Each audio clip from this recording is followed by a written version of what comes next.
Alright, we're back. Starflight 2. The familiar EVE Online soundtrack kicks in. I gotta remember what I was doing exactly, so let's check some things, right? What's going on in the bank? So we've got 33,501. That's not a lot of cash, but it's enough cash to buy more fuel and any exotic stuff we might need, so it's fine for right now. Is there anything going on at operations? Any new notices? No new notices. No, I don't want to repeat the last ones. I'm good. No new evaluations. Okay. Yeah, we got that fine, but it wasn't that bad, right? Like, yeah. Oh, wait, a 15,000 fine. Ah. Right. And yeah, look, we do get interest. We do get interest on our money. So if you, hey, look, pro tip, if you just leave your game on overnight, you'll come back to a ton of cash.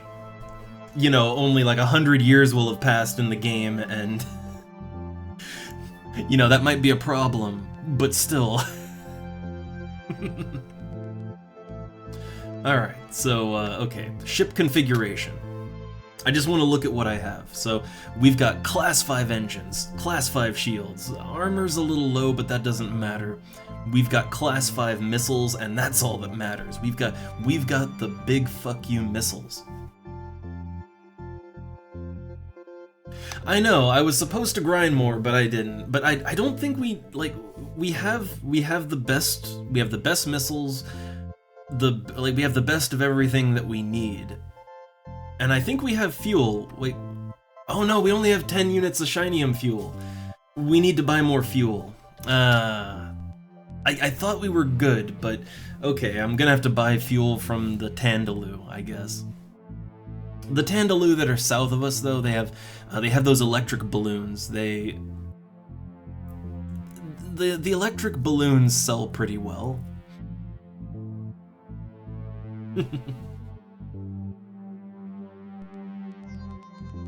Oh yeah, crew, let me see. What's my crew assignment?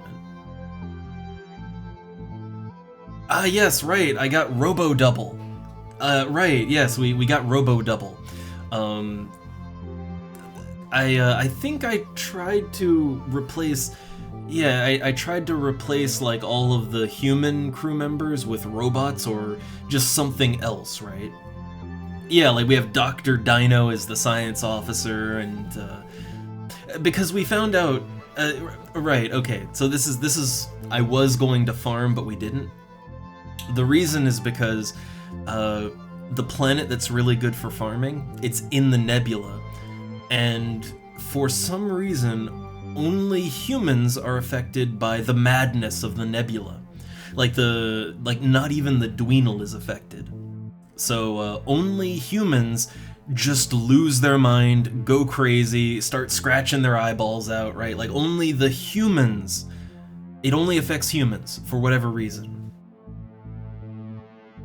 So yeah, I replaced the captain with a robot. But we're not going back into the nebula right now, so I can switch that out. I can switch it out. So let's replace Robo-Double with just normal Captain Double. Dr. Dino, that's our science officer, so let's replace that with, where is it? Dr. Cito. Bug Solo's good, Pedotum's good, Input's good. The Doctor, we have Korn, he's an Eloan. Let's replace that again with Dr. Kilburn. So yeah, no, they didn't die. It's just I replaced them with non-human crew members, but we don't need to do that right now. So our good crew is back in rotation. What I think we need to do though is I think we need to kill the Ganunk, the Klingon, Krogan, Kunari, whatever you want to call it, equivalent in this game. So, yeah, I think that's how we get in their good graces, is by shooting them. Alright. So let's prepare to embark on a new adventure. The epic adventures continue. So, launch. Alright. Buckle your seats. Buckle up your seatbelts. Strap in. Make sure you have your spacesuits on. Alright, we're going through launch procedures now. Alright, confirm launch. Calibrating. The crew of the Awesome is ready for adventure. Alright. So we have our our code, right? Our launch codes. So 34789. The universal code. Okay, confirm. Prepare. 3, 2, 1. Swoosh. Alright. Back to the bridge. Alright, navigation. Let's get out of here. Okay, so we're leaving Starport behind. I believe if we go to the Tandaloo that are south of us, I believe they I believe they'll trade good on electric balloons. We can make some money and we can get some fuel that way. That'd be a good way to start things off. Uh-oh. Scanners. It's just gonna be the Tandaloo again. It's just the Tandaloo. So yeah, leaving that one. Okay, let me check the star map. So I think the Tandaloo are down here. Yeah, here we go. Straight south. And that nice little blue planet, I believe that's the Tandaloo Eshvara, I want to say. There's the Eshve and Eshvara, and I think this is the Eshvara planet. Oh, it's... No, I don't want to talk to them. It's a mistake to talk to them, alright? You're just gonna go in circles talking about their religion.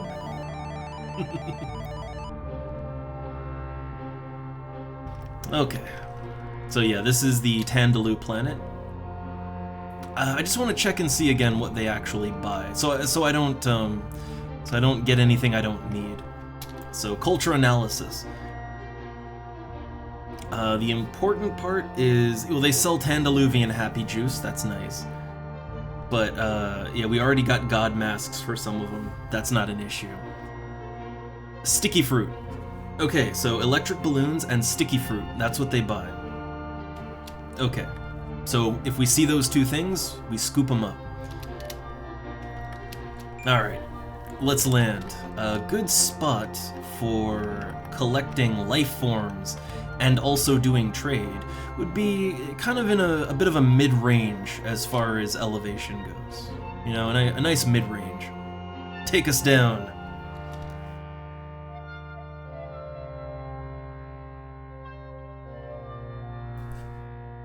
You don't even have to go through a loading screen. You just see yourself go down there. Oh. Okay, disembark. Okay. So yeah, we're on the lookout for sticky fruit and electric balloons. I think I see an electric balloon not too far away. That's a single leaf, we don't need that. That's an electric balloon though, behind that one guy, I think.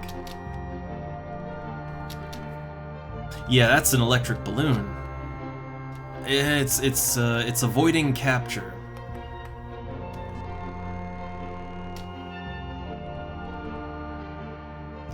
Oh, here we go. Zap him! Okay, and go in for a collection. So yeah, electric balloons, if they sell, they'll sell for 850, right? Like, oh, we're in a thunderstorm. Bug Solo's injured. Man, did he get, like, struck by lightning? What? Like, we're in a vehicle, right? How did he get injured? But honestly, this isn't a bad price, right? Like 850, and whenever you capture electric balloons, you capture 5 at a time. So honestly, it's not a very bad rate, right? Like, that's not bad at all. Okay, so I'm just gonna try to scoop up some, yeah, scoop up some electric balloons, some sticky fruit. There we go, 400, and that's 2 of them. Now, we're not necessarily going to get the prices that they list. That's the standard trade value. All right, it's very rare to get standard trade value in this game, like incredibly rare. Okay, I'm just looking at the map. I don't see any more balloons. I don't see any more sticky fruit. So continuing. I did see a town up to the northeast though, so I'm hoping there's a trade post there. No trade post. Just a town. And it doesn't look like anything of note is anywhere close by. That means it's time to go exploring. All right, go where no man's gone before. Wait, what's that? What are these orange things? Black acid squirters. No, I gotta stun them. But they don't buy those. They do not buy black acid squirters on this planet. Uh-oh, the life form is attacking Dr. Sito. Gotta get away from that. Look, fortunately, Dr. Kilburn is a skilled medical doctor, so she's got this covered. Look, I mean, how did Bug Solo, you know, like how did he get struck by lightning in the vehicle? Like, I don't know. Look, space is weird. Things happen, okay?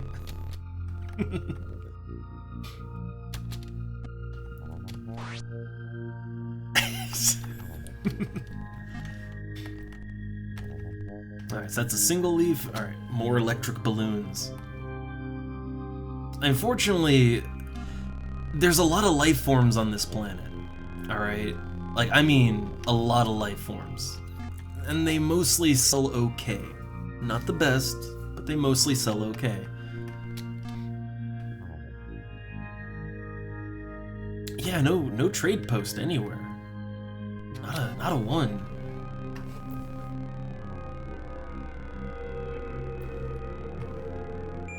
Uh-oh, half our fuel is used. Let me zap this thing. Just OBS was redlining for a little bit there. Hopefully that doesn't interrupt anything. Gotta stun it again. Is it on us right now? Where did it go? Oh, I think I actually managed to scoop it up. Huh. So yeah, I saw OBS went red for a few seconds there. Hope the interruption wasn't too bad. Yeah, OBS didn't do the whole reconnecting thing, so I assume it didn't break the stream, just gave you a bit of lag. Or at least it gave some lag, but OBS didn't disconnect. Though I would wager that there's more of a delay now. Right? Like maybe there's a little more of a delay on the stream now for everyone. Hopefully not, but we'll see.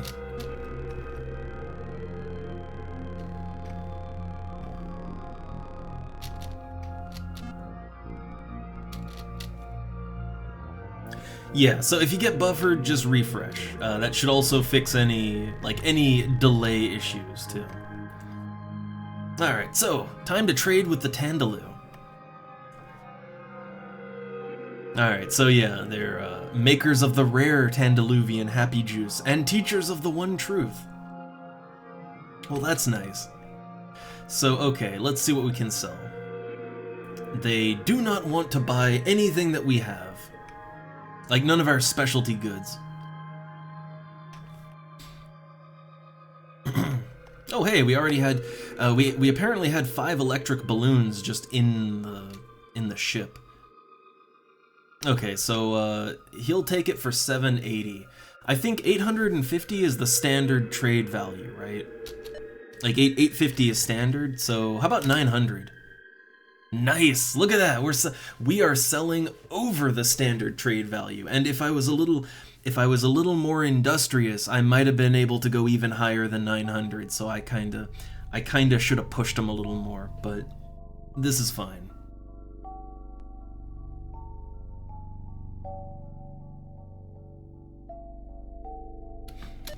Alright.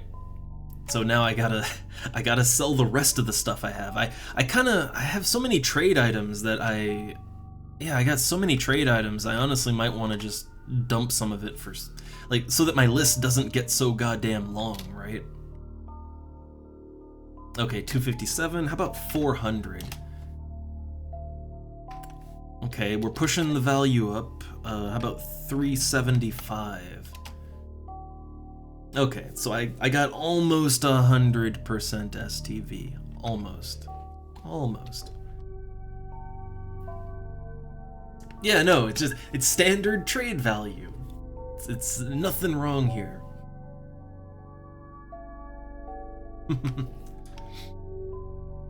And, well, yeah, the bandwidth, I mean, you know, it's just mainly OBS redlined on me, which means I wasn't sending anything for a few seconds, so I don't know how you wouldn't have any, like there should, for anyone, there should have been a gap there. Like, at minimal some buffering, right? Like, I don't know, though.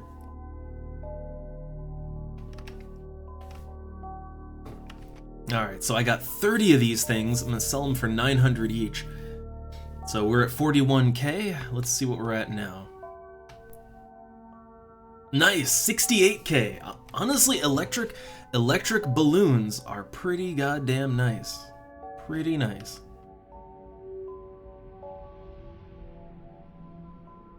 Huh.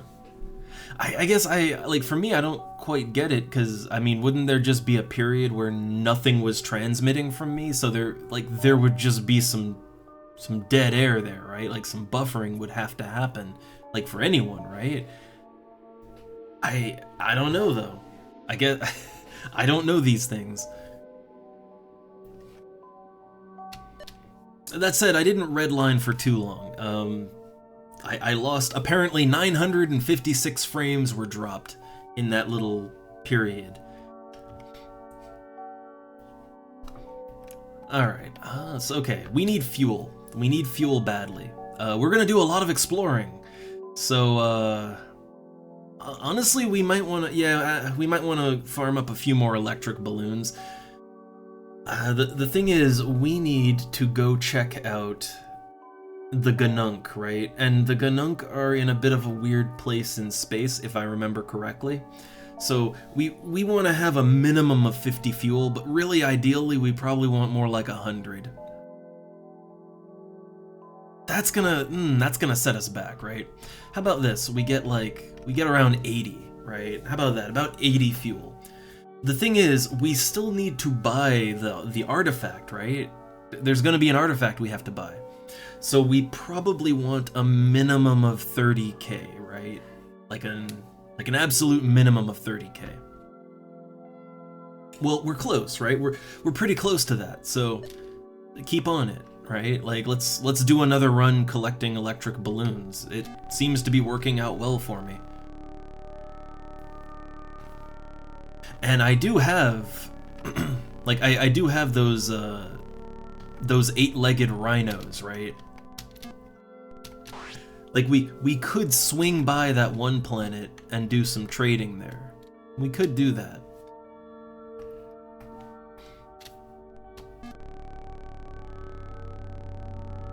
Alright, hold up. I just need to make sure I don't overshoot the spaceship. We gotta get back to our ship because we're almost out of fuel in our little Land Rover. Okay, filling up.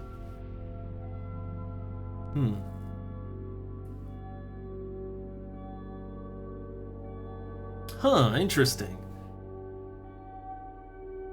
Yeah, I guess, I mean, for me, it's kind of weird, because I figure, like, yeah, if the stream, like, on my end, if the stream was just dead for, say, 10 seconds, yeah, like, I guess I don't see how there wouldn't be some kind of a gap or buffering or something for everyone else. I don't know. Again, out of my range, but if all is good, then all is good. And hey there, Pepe. We're spacing again. just farming up some electric balloons before heading out on our adventure proper, because I failed to farm. I failed to farm between streams, but we don't, like, honestly, I don't think we need that much more. Like, we got the best weapons and everything, so it's just I need to farm up some fuel, right? It's mainly fuel. I need some fuel, and I need to have enough money to buy the most precious thing once we get to the Ganunk planet. But other than that, I mean, it's... yeah, I don't think we need money as much anymore.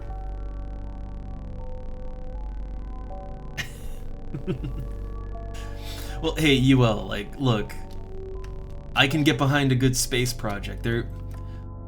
There's something really fascinating about the space exploration sandbox thing, right? Many a game over time has gone down this road, right? There's many space sim type games that are all about exploring and seeing things and the wonders of the galaxy or whatnot. And that's because it's a cool idea, right? It's like, this is why people like Star Trek, or at least it used to be. I'm not sure what people like about Star Trek now, because it certainly isn't exploration and a sense of wonder.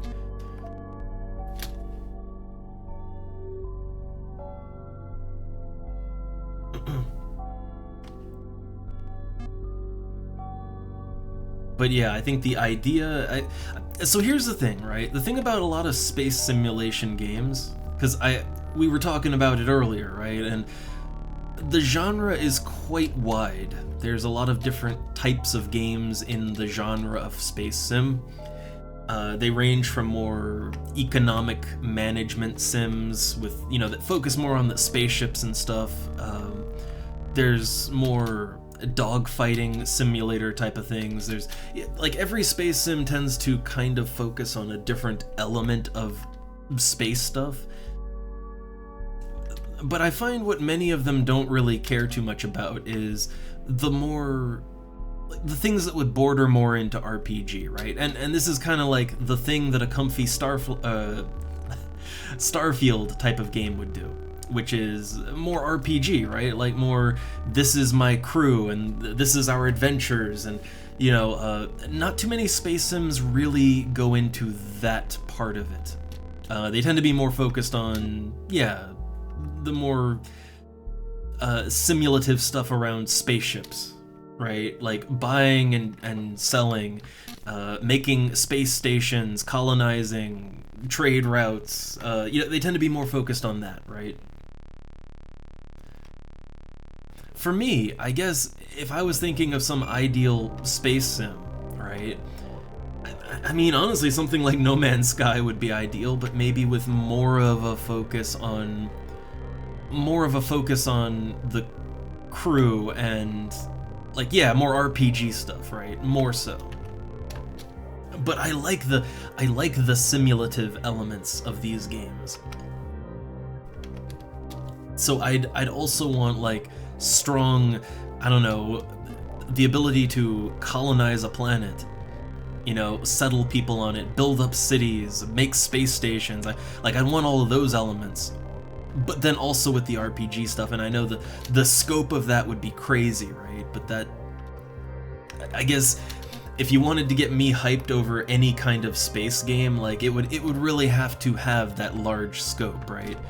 Because so many space sims, they just focus on one or two elements of the genre, and then you always feel a little unsatisfied about certain parts, you know?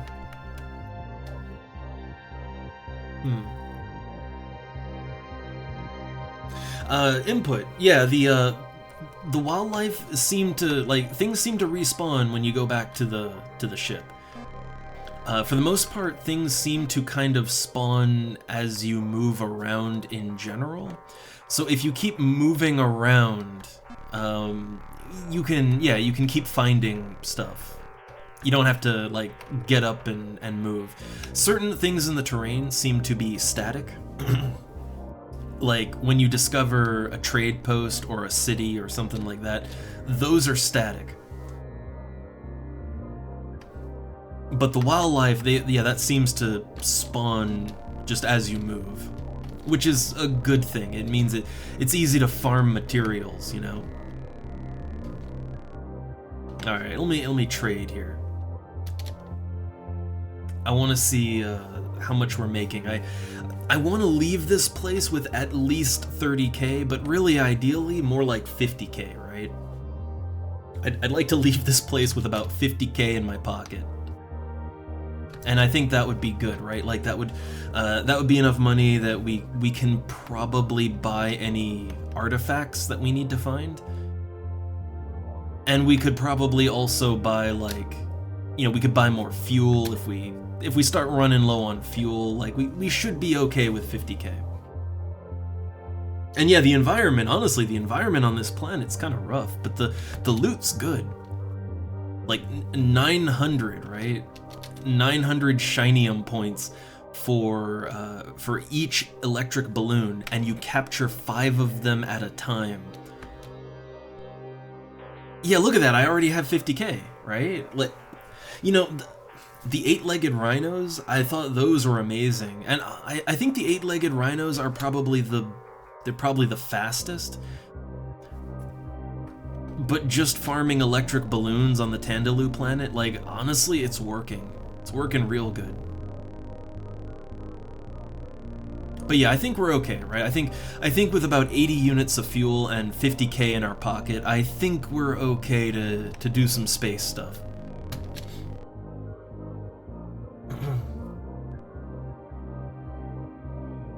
Alright, let's launch. Back to space.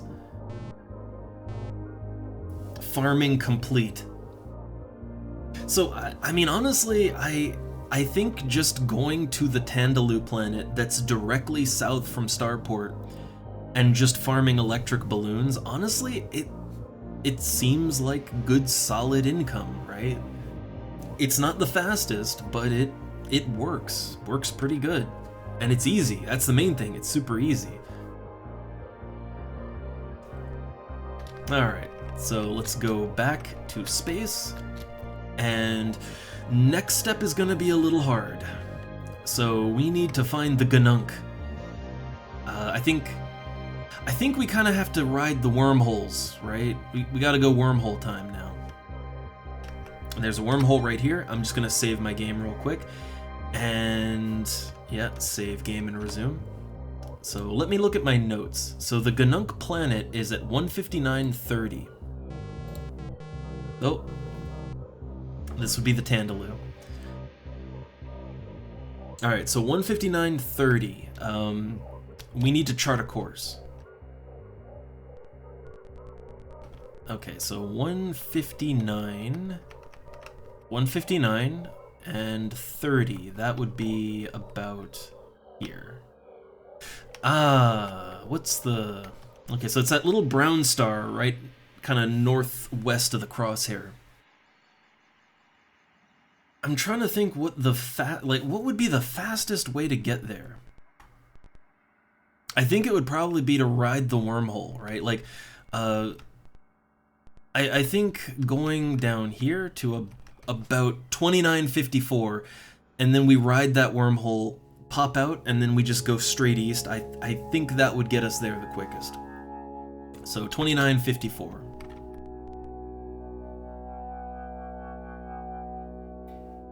Alright, navigating. But I do have a plan today, right? We're gonna get stuff done.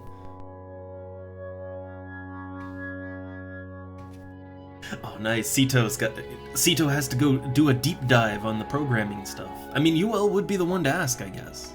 If he doesn't mind. But, okay.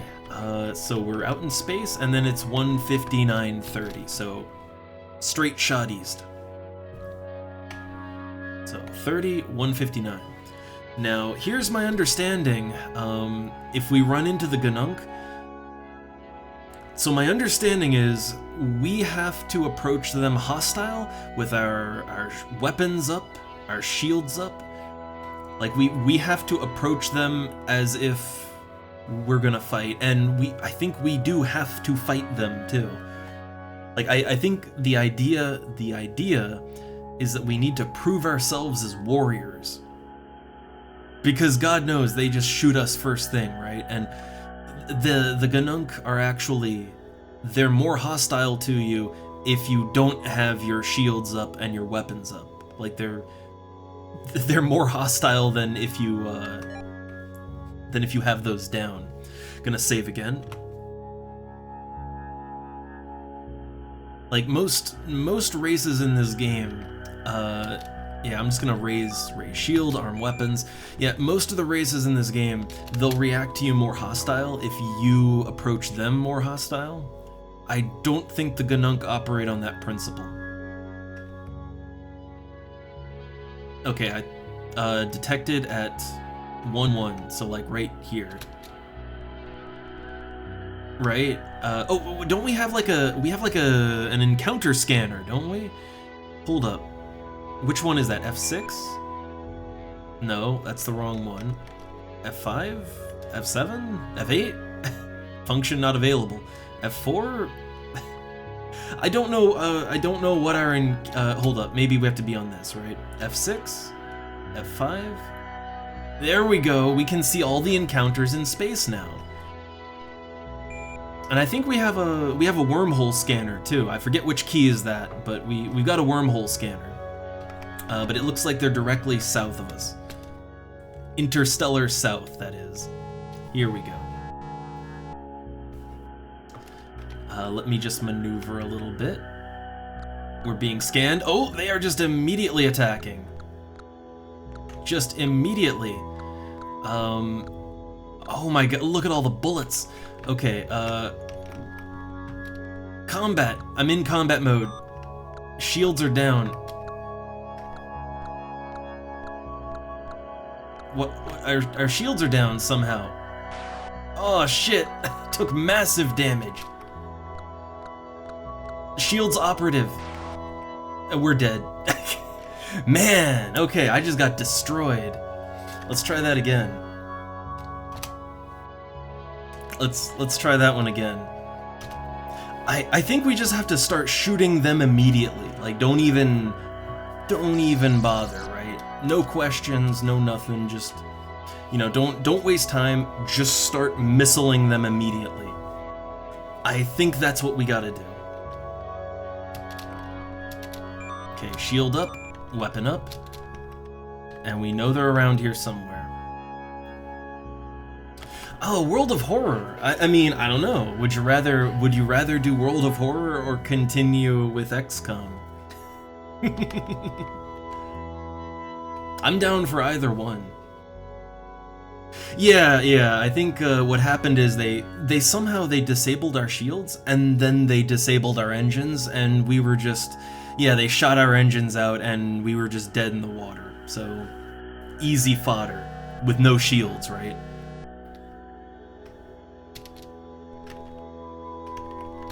Now this is only one guy, but he's shooting. Yeah, look, it's just one dude, but he is angry. Oh crap! Yeah, they seem to have some ability, right? All right, return fire. They have something they can do that disables our systems. They've got electronic warfare. Oh my god, the pixels! It's actually really hard to hit this guy. Okay, those should be direct hits, right? Yeah, there we go. Alien ship destroyed. Jesus. Okay. So, exiting combat mode. I'm keeping my shields and everything up, but, okay, so, let's check the cargo. We should be able to, like, loot it, right?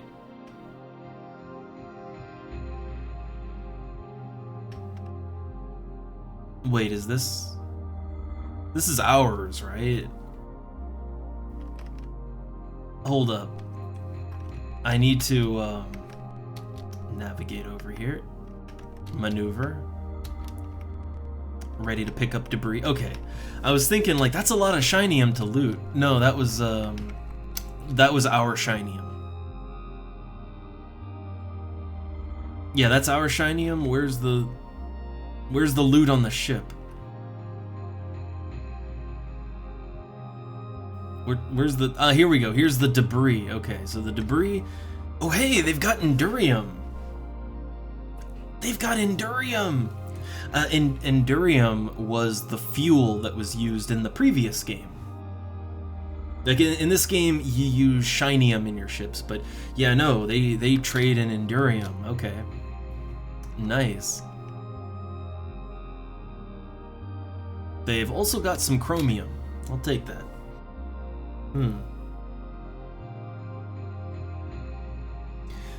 Well, Sito, I don't know, yeah, we can do World of Horror tomorrow. I'm down for it, honestly. I played a little bit on my own, not too much, but I played a little on my own because I was a little frustrated that I couldn't beat it, and guess what? I still can't beat it. I have not had a single successful run. Honestly, my most successful run so far was the one I did with Donna. Like, I haven't even gotten 2 mysteries in sometimes, and I lose. I'm not sure how to play the game. Like I don't know how to play good, but it's fun. It's a fun experience. Even when you stumble into mysteries that you've already done, you know. Like there's I've done sometimes the same mystery multiple times, but because of the randomization of the game, like things can happen in weird orders and you can take different paths. You know, there's like even with things you've already done, it can still surprise you in that things go wrong or things go right in a way you don't expect.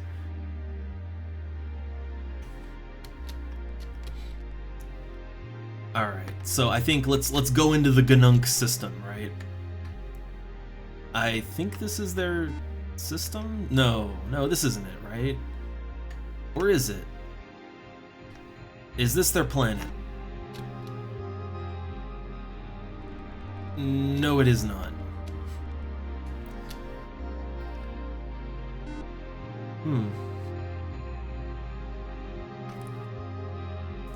Well, I like Pedotum, okay? Pedotum is fun. Alright? He's fun. He's fun.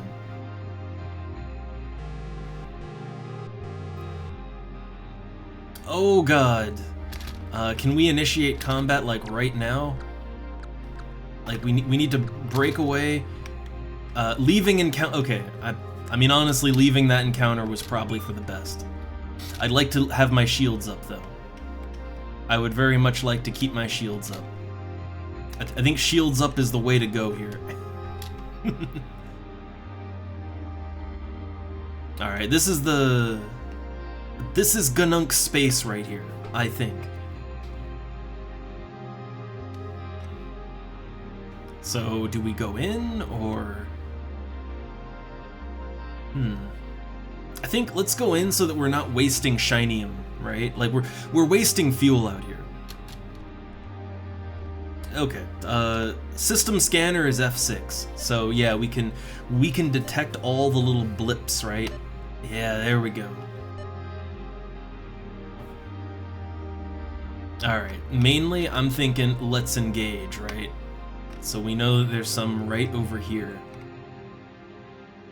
My shields are up, I am ready, my finger's on the combat button. Can we change our stance with our comms officer to be, Okay, we can't change our stance yet. But if they will talk to us, we want to switch to, yeah, if they'll talk, we want to switch to hostile. Okay, there's movement, like, right over here, right? Like, around here, there should be movement. I'm ready. Finger on the combat button. They're coming, right?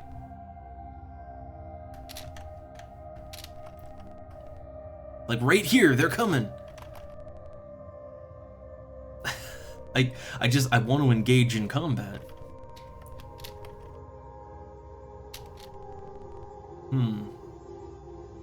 Okay, here we go. Yeah, so we just start fighting and don't stop, right?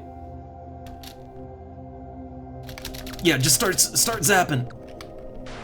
Oh god, oh my god.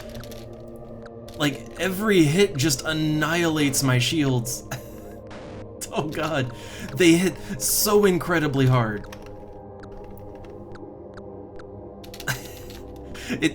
Believe it or not, combat in this game is kind of tricky. Okay, we took one of them down.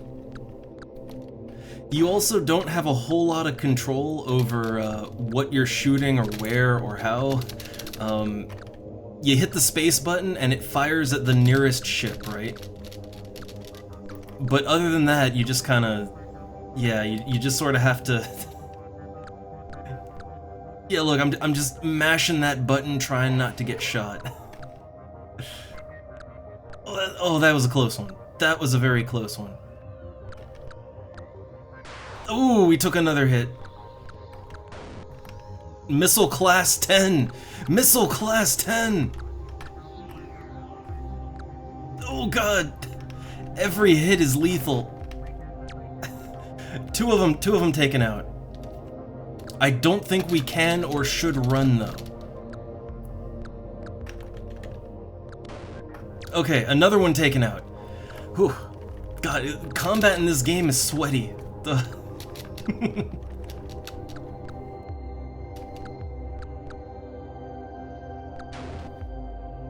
Are they taken? Yeah, okay, we did it. We won.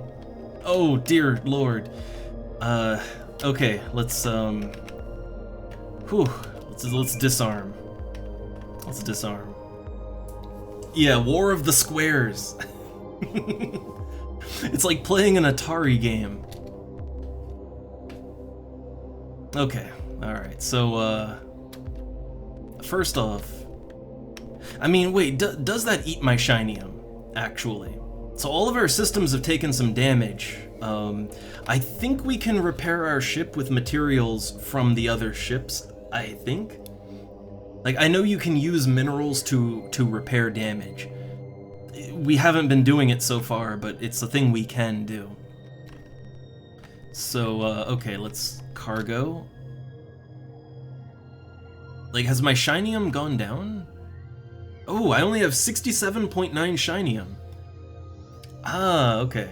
So yeah, whenever we shoot our missiles, we do lose shinium. Not a huge amount, but we do lose shinium, yeah. And these guys do not have shinium fuel. Like, if you kill some of the aliens, their ships have shinium as fuel. These do not use shinium, they use endurium. I'm not sure if we can use endurium. Like, I don't know if endurium is a thing that we can make use of personally, but if we can, that would be great. But I don't think we can. 0.05 shinium per shot. How'd you come up with that? Man, I like, for me, I was just shooting pixels, right? That's all I could focus on, was shooting pixels and not dying.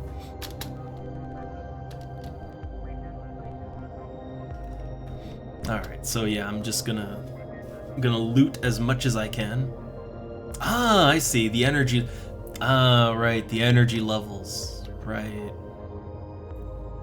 Alright, so I do wonder, I really wonder if Endurium is just a trade good in this. An illegal trade good, I should mention. But I wonder if it's only a trade good or if we can actually use it. I mean, if we can trade it, it's worth 1,000 each, so that's pretty good. But if we can't trade it, I don't know, can we use it? I'd like to use it.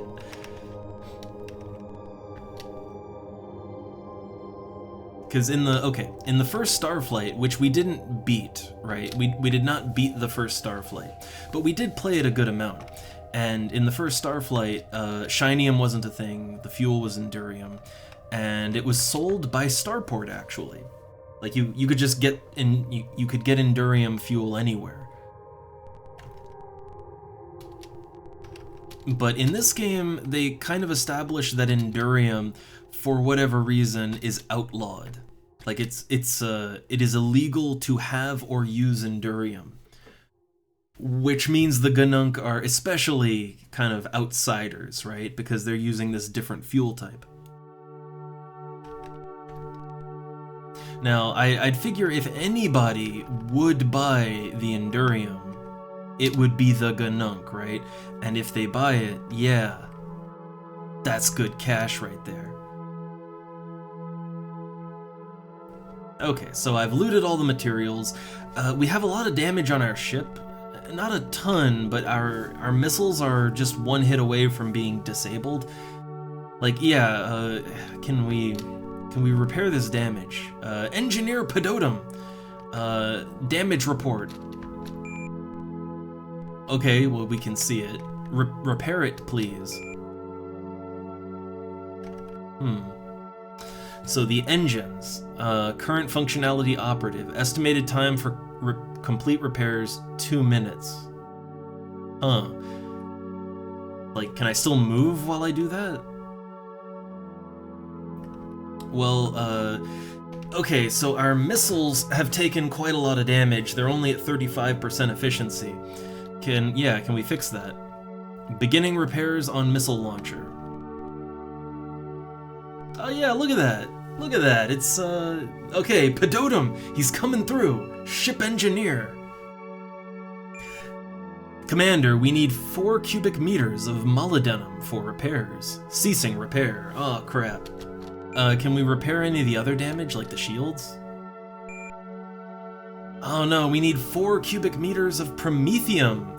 So, okay, so we need promethium for the shields, molybdenum for the missiles. So everything uses a different, like everything uses a different material. Okay, he completed repairs on the engines, but so we need molybdenum and was it promethium? My brain, man. Let me check. Yeah, promethium. So promethium, molybdenum.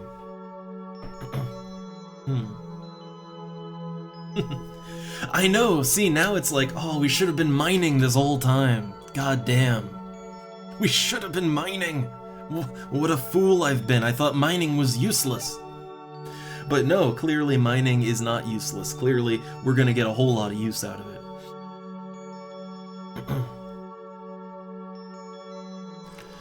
Alright, well, let's see if we can find a planet that has some of these materials on it, right? Alright, scan it down. Cobalt, nickel, silver.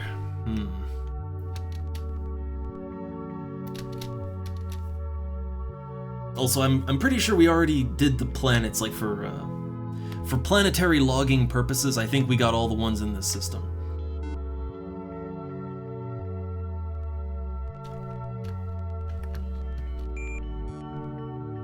Mercury, rhodium, and tin.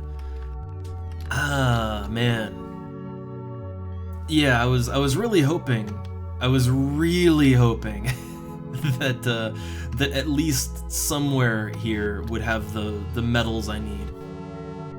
Oh god. Ray shields, arm weapons, navigator, maneuver. Yeah, they just start shooting immediately. Get the fuck out. I don't know if I can take all that. I feel like I probably can't. I think it's, yeah, get out, right? It's a get out situation. Okay, so this is the planet of the Ganunk, right? This here is their planet. Okay. Do they have the things I need? Tin, iron, and gold. The gold is nice, but yeah, nothing I can repair my ship with. So we're gonna have to go check out some of the neighboring systems, I think.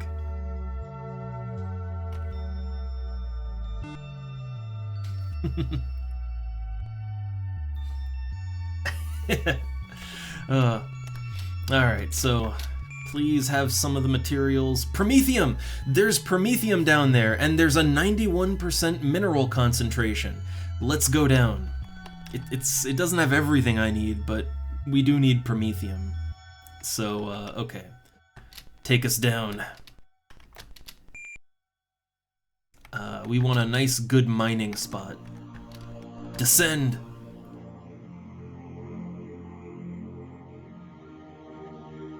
Yeah, I'd say like early on mining, yeah, there was not really any point to mining early on, but now, like now that we're actually engaging in combat every now and then, yeah, I think I think now we actually want to have at least some of the minerals on us at all times. You know, the ones that we can use to repair things, right? Man, input got injured real bad, first thing. Okay, so we got some promethium, we got some mercury. Is there any more to mine around here? To the south. To the south. Oh yeah, I guess to be fair, I didn't look up the planetary conditions before landing, so, you know, this planet might have uncontrollable atmosphere, horrible gravity. I didn't look that up beforehand. I could have landed and got all of us killed instantly. I think I'm a bad captain. I need to be replaced with Robo Double. He AI generated Double is much more thoughtful about these things.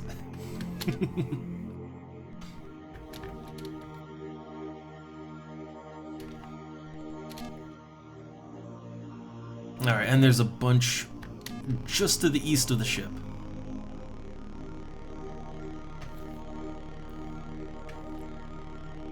Okay.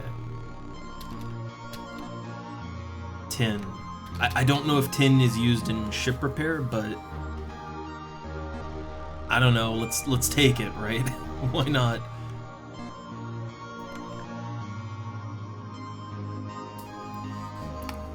Oh no. I'm the worst. The worst captain. Man, yeah, like this planet is really hurting some of our crew. Like a lot.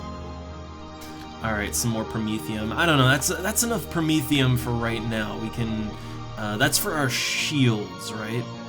We can at least fix our shields up to max. Engineer. Repair.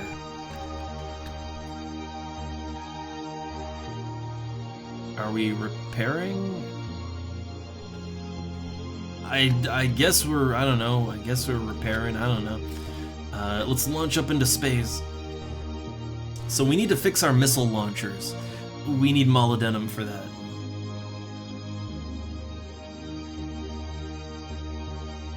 Yeah, I have no idea what our ship is made of. Commander, we need 4 cubic meters of promethium for repairs. Shall I take this from our cargo? Yes. Where else are we gonna take it from? Come on, man.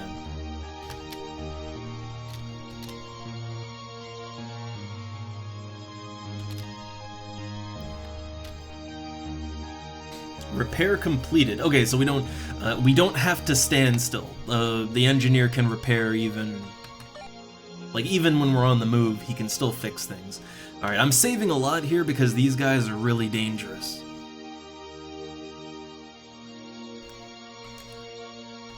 I do kind of want to. I don't know. Like our missile systems are damaged. I would love to repair them a little bit more, but yeah. But I think just taking these guys on and fighting them in their own turf, I think that's really just what we gotta do here, you know? It's not great, but I think it's what's gonna have to happen. Alright, scanning. Okay, I see where at least one of them is, and there's a bunch of them around their home planet, which makes sense, right? Okay. Yeah, it makes sense that there'd be a ton of them around their own planet. I think probably we don't want to fight them on their home turf. I think that's probably a bad idea.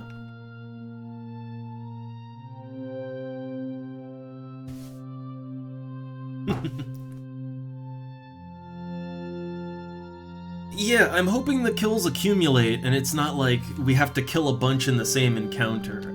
I hope not, right? I hope not. Alright, I'm ready for combat. Ooh, they're getting close enough to laser us. Oh no. Oh god, they did the shields down thing. So when they do that purple flash, it seems to just completely mess the shields up.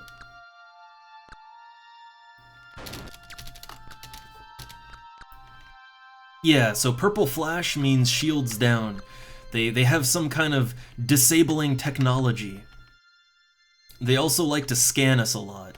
Not sure why. I don't know what they get out of scanning us exactly. Okay, one down. So when it came to the Spemen, like, they surrendered really quick, right? Like, the Spemen surrendered almost immediately. Oh god, I am mashing my keys right now trying to avoid these red squares, right? I'm putting my pro Atari skills to use in this game.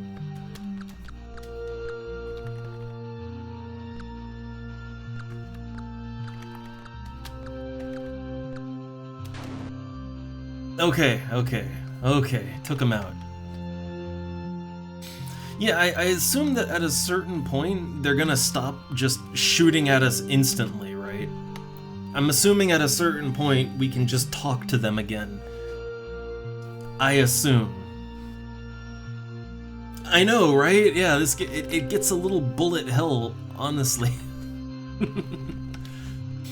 Alright, so let's loot that cargo. I really wish there was some way... You know what this game is missing? And this is a part of many other space sims. Wait, attention! The manifest computer capacity has been exceeded. Some items may not appear in the list. Press spacebar to continue. Oh, we've got too many items. Oh no. Too many items. Okay, I'll pick up the Endurium. Like, we have too many items. Oh no. Oh no. Yeah, that's not great. I don't know, we could get rid of some stuff. I don't want to get rid of my live long. I guess it's all these trade goods that I have, right? Yeah, I have all these trade goods. It's my rocket melons. Honestly, I could get rid of the rocket I could get rid of a lot of this cargo, right? Yeah, I'd say, like, some of these things, it doesn't really make sense to have them. Like, I don't know, do you need the expanding hippos? Not really.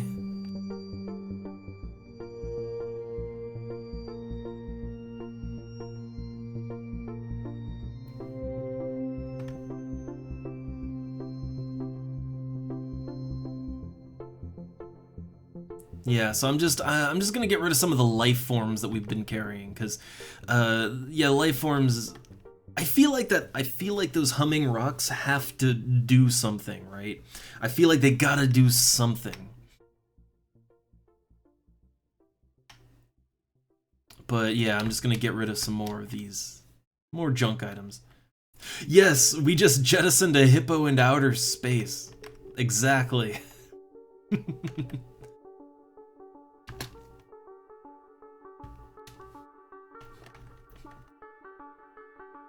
But yeah, one thing I wish you could do, like, how fun would it be if, okay, you disable a ship and then you could use the land command to board the ship? That'd be awesome, right? That would make this game perfect to me. Get my space pirate on. But no, it's fine. It is fine.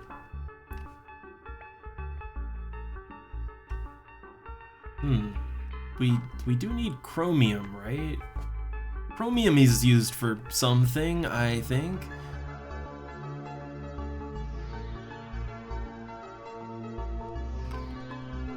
And the main thing we need, though, is we need molybdenum to repair our missiles. That's what we're kind of missing right now. But I am looting all of that Endurium. It's got to be used for something. Again, maybe the Gnunk will buy it off me. Wouldn't that be great to blow them up and then sell them? Yeah, blow them up and then sell them their own fuel back to them. And then buy more fuel with the money. Alright, so yeah, I'm saving after every encounter because encounters in this game are actually kind of rough. I am just hoping that at some point they surrender, right? At some point. Let's do a system scan. Okay, apparently there's still more of them right where we were at. And right on top of us, actually. Raise those shields. I mean, okay, look, I do wonder if we can hail them, right? Can we maybe hail them? I would love to hail them if we can. It's just the problem is you gotta be really fast or else they just start shooting anyway.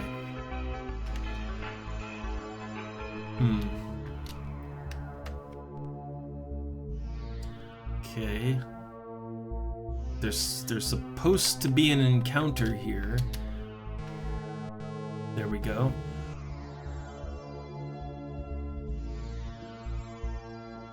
Okay, yeah, they just start shooting. Alright, fair enough. Fair, combat? Arming?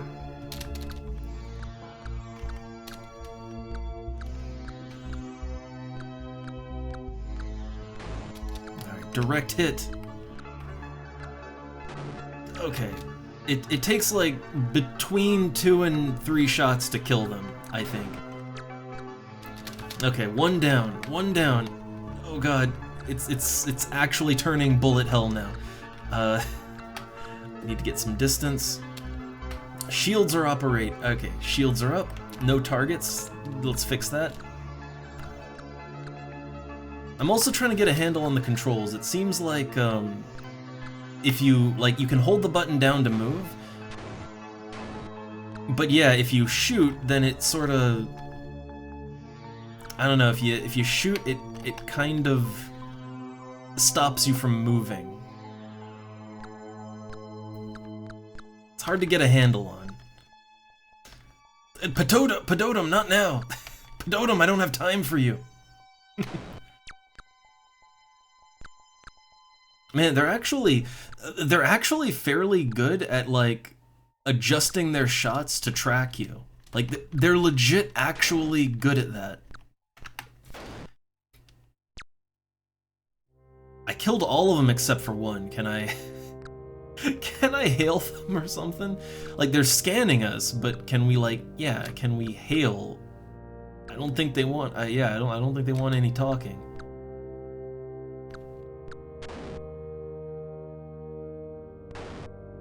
Okay, ship destroyed. I don't know if I'm going about this the right way or not. I really don't.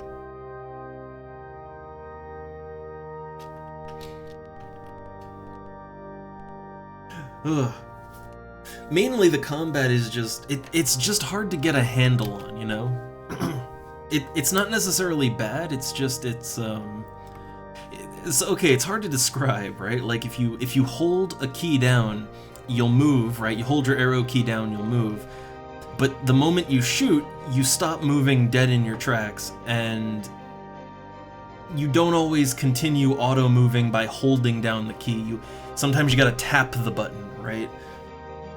But tapping moves you slower, so then you get shot and blown up, right? So it's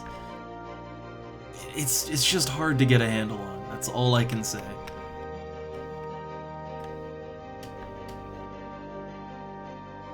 Alright, got some titanium. I keep wanting to call it tritanium. No, just titanium.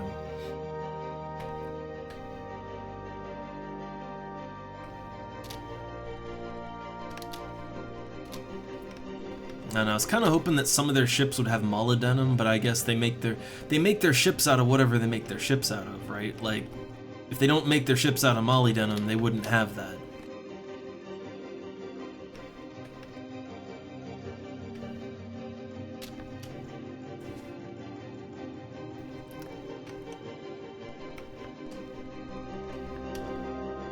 Alright, back to space.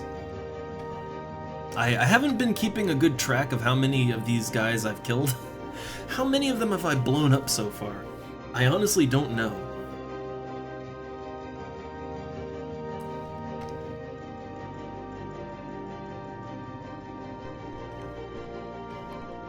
Alright, let's do a scan. Okay, so there's some more, like, out to the right of us. there's quite a few. Yeah, they're quite active here. Makes sense, right? Makes sense that they're very active here.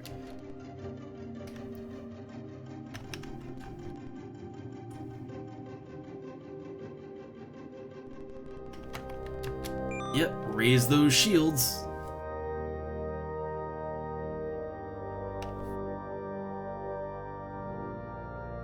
Okay,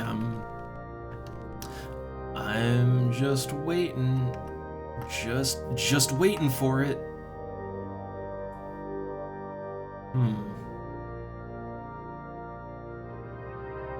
Pedotum! Duh. He's just gonna... Yeah. Okay. I think we've done a few more, it's just... Yeah. Okay, so this is a battle with two ships here. Okay, gotta switch to combat mode. And yeah, every time we get in combat, it is using up fuel, right? So we do need to be mindful of that.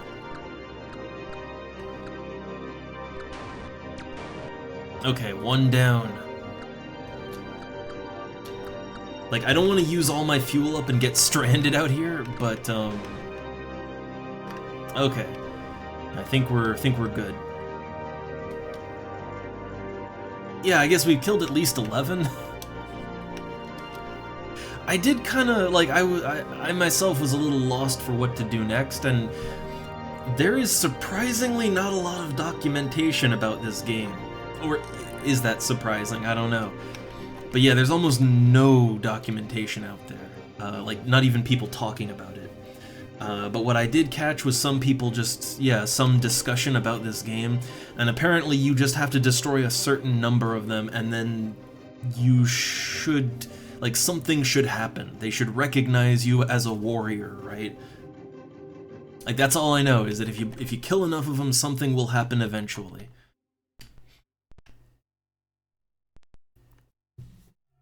Though I'm not sure, I am wondering if it depends on where you go to encounter them. Like, I'm wondering if, by being in their space right now, I'm wondering if that's a little, like... if that's taboo, right? I'm wondering if we should try to encounter them kind of in a different place, further away from their sectors, right?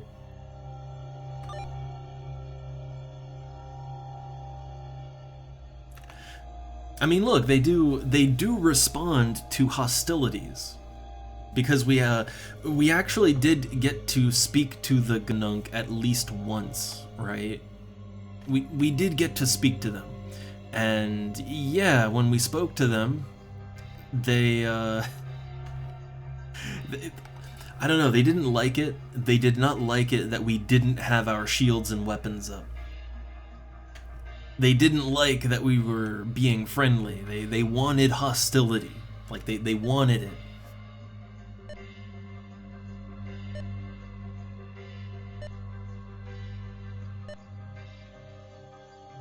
Okay, there's a lot of them to the southwest.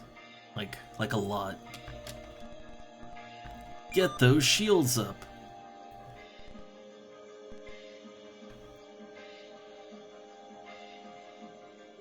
Okay, I'm sitting and waiting.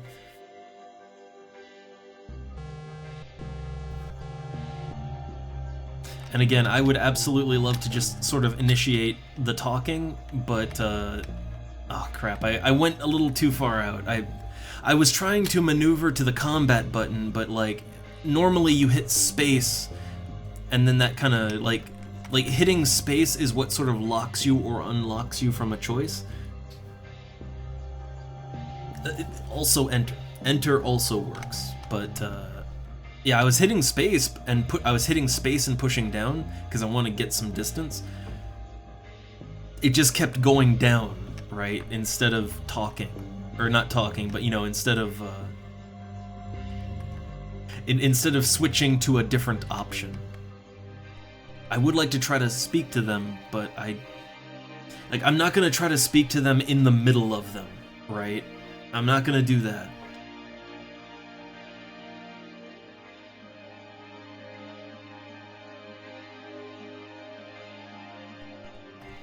Hmm. Okay, here we go.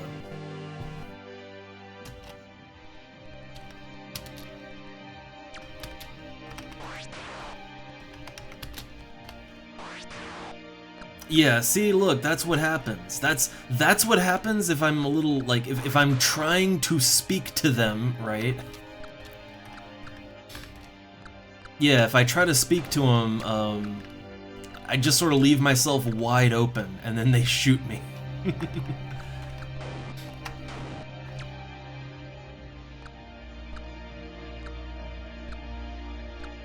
And they keep scanning me, ugh.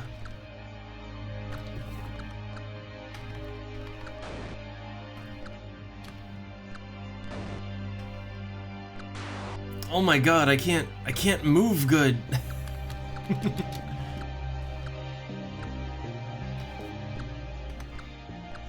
I wonder if they're more aggressive than normal because I have a Dweenal on board. Uh-oh, and I'm dead.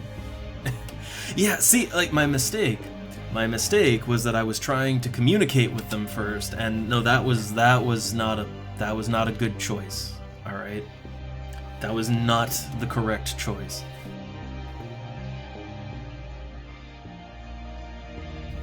Yeah, no talking. Just kill.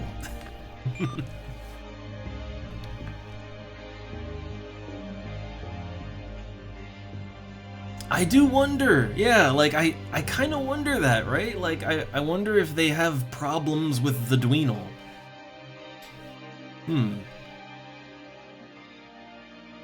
That would be interesting if if that's why, right?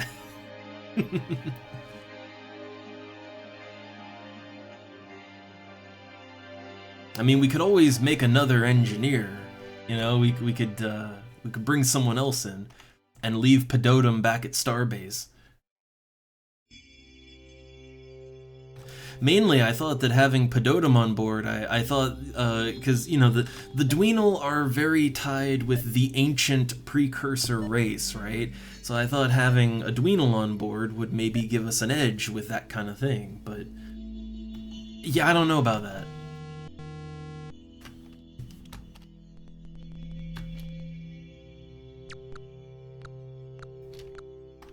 Okay, yeah, hostilities immediately, as is to be expected.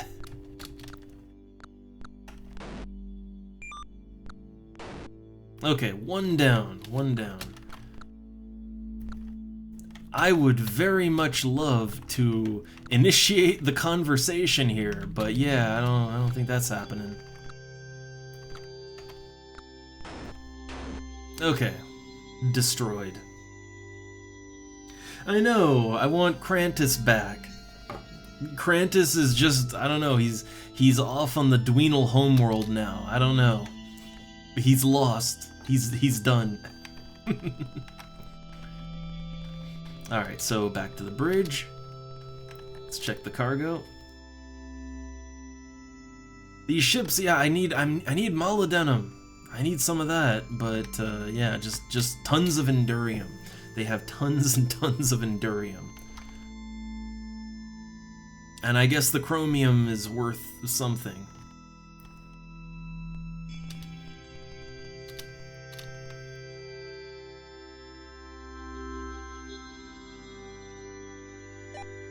Alright, saving again. Yeah, I'm just saving after every single encounter and hoping that it goes okay. Though I would like to just go out to the star map real quick. I kind of want to look around for a planet that has molybdenum. Yeah, our energy is going down, but not that bad. So yeah, let's see if we can find a place with molybdenum. What's on this planet? I don't think there are mods for this. Like this. Honestly, Starflight and Starflight 2, Starflight as a franchise, it kind of feels like the franchise that time forgot. Like, for me, I think there's a lot of potential in this, right? I think there is tons of potential in this game. And if it got some mod treatment, man, you could have a nigh infinitely fun space sim on your hands. But yeah, I don't think it ever got that treatment. I know, yeah, and yet there's a category on Twitch with like 70 follows. Oh no, look, there's just nothing here. There's just nothing.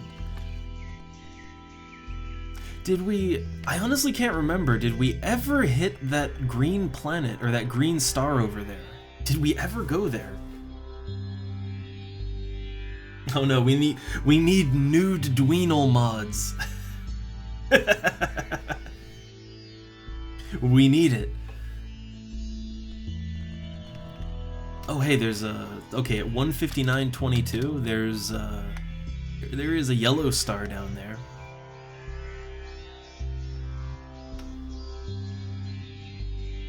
So yeah, let's see.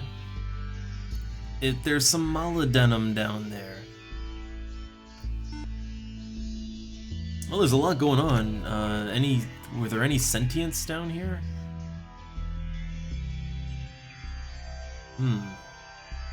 There's not much in the way of mineral diversity here, or density. The fifth planet has a good concentration of minerals on it. What was the first planet again? 5. Okay, so fifth planet. Let's check that one out, since it has a high concentration of minerals on it. Hopefully that's some good minerals.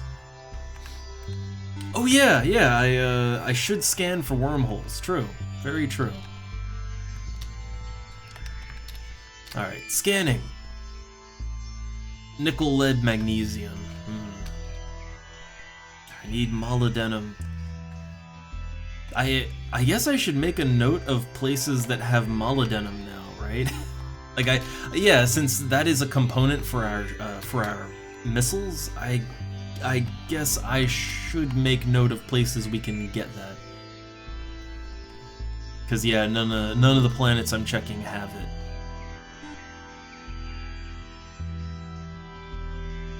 Alright, yeah, let's take a look. Let's go to the star map, and it's F5, right? That's the encounter scanner. Which one is for wormholes? F4, F3, F1? Yeah, there we go. F1 is for the wormholes. No wormholes in this part of space. None. Not a one.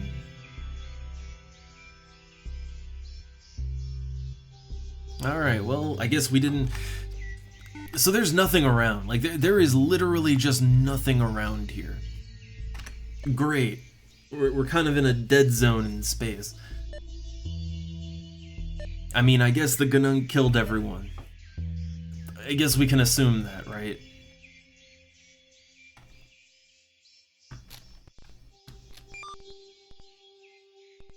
So yeah, I just permanently have my shields up in this part of space. Shields up, weapons up, all times.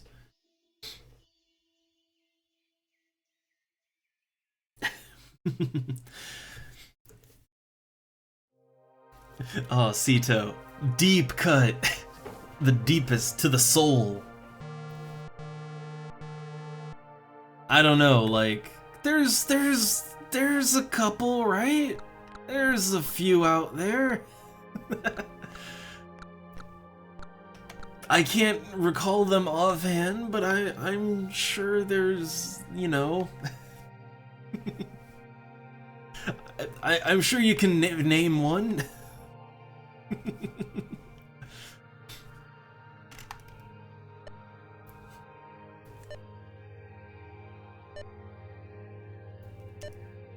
Okay, so there is just a... Yeah, there is a lot. Like, I mean a lot of activity in this area.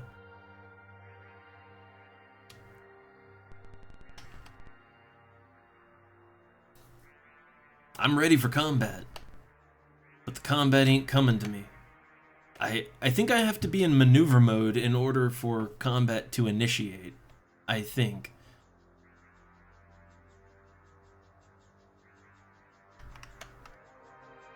Like something should happen right now, but it's not.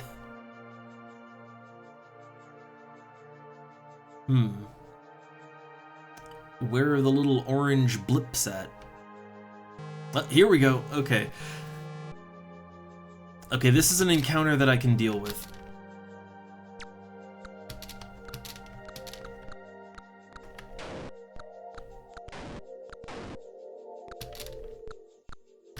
Come on, fire! Return fire! I feel like I'm in I'm in an 80s arcade here. I'm feeling it real strong.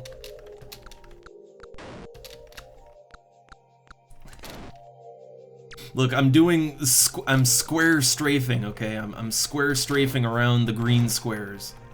Shooting them with my blue square until they turn into gray squares. Combat. Alright, took out a bunch more of them. All they're gonna have is more Endurium, and I can't use that. I also wonder, is Molybdenum the only thing I can use to repair the missiles, or...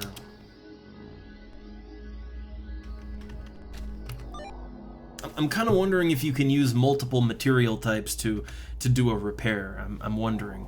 Also, so we killed like, what, 4 in that one? Was it 4 or 5? I don't know, but... I think around 20.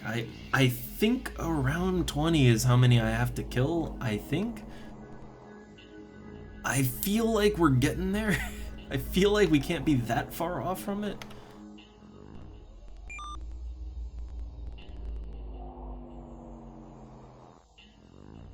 I don't know if the rovers count. I also don't know if we can actually kill things with our little zappy guns. Like, yeah, I don't know if you can actually score a kill with that or not.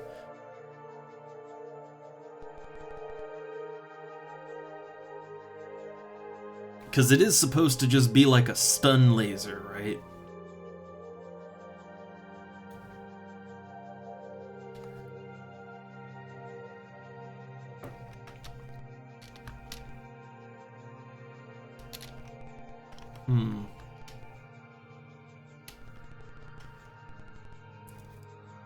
Alright, yeah, can I do a repair?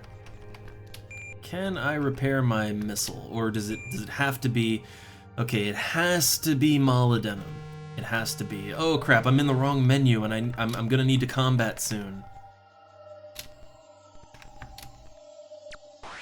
Oh god. Ah, they let in with the laser blast. Oh. They went in hard.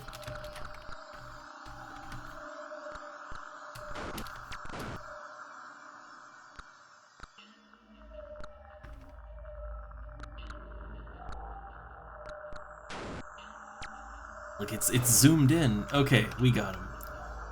Oh.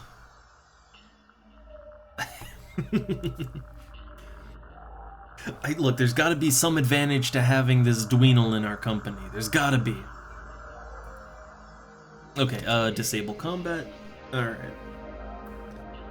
So, I mean, I don't know, I've killed like, what, 6 or 7 in the last 2 fights? Yeah, I feel like we gotta have killed, right? We got to have killed 20 by now.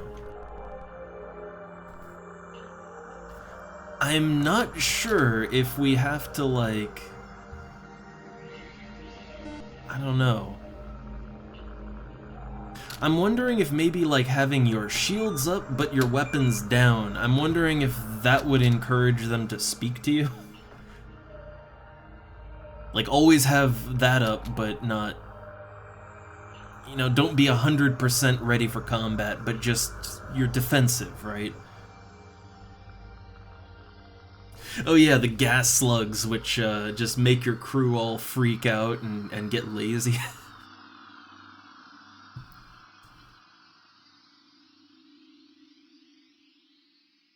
Which apparently, yeah, they serve no purpose other than that. Apparently. Alright, so if I go to the right, and then down to... I should run into... Oh, no. If I go this way, I should run into something.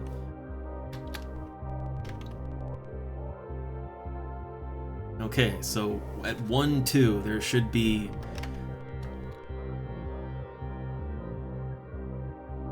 should be hitting something about now. Yeah. Okay, I saved, so I'm gonna try to comms officer hail. Friendly. No, no, no, they don't like friendly. Comms officer, hail them hostilely. Can I change how I hail them? They're not attacking immediately though. That's good, right? That's good. Oh. Well, now I'm dead. But they weren't attacking for a while. I wonder. Yeah, I kind of wonder if like if my friendly hail, if that pissed him off. I wonder if the friendly hail was, yeah.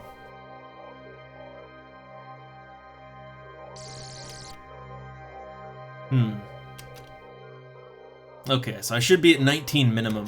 Yeah, I think you need to be at least 20 in. Like, at least 20 kills in, I think. Okay, so we're not done killing yet. Alright, shields up. Let's do it. So at -3 and 9, so kind of further up, right?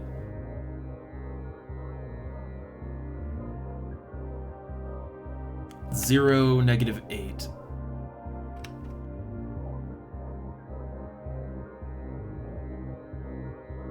Yeah, it was made specifically for the IBM PC.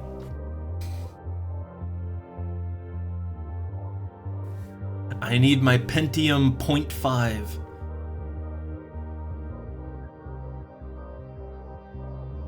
Alright, so yeah, there's a lot of motion being detected, but I should be running into something. So yeah, last time they didn't attack me immediately, which threw me off, right? I thought maybe they were open to talking now. But no, they're not. Combat time. I am the aggressor. I am here to learn the ways of the Ganunk.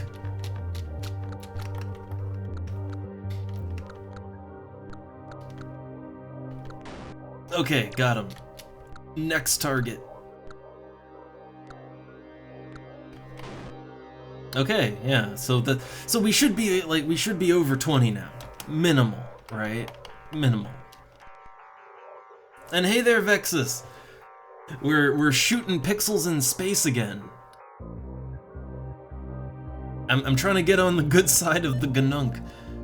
I think you get on their good side by murdering them relentlessly. They're basically Klingons, so they love it. They love combat, right? Honor in battle.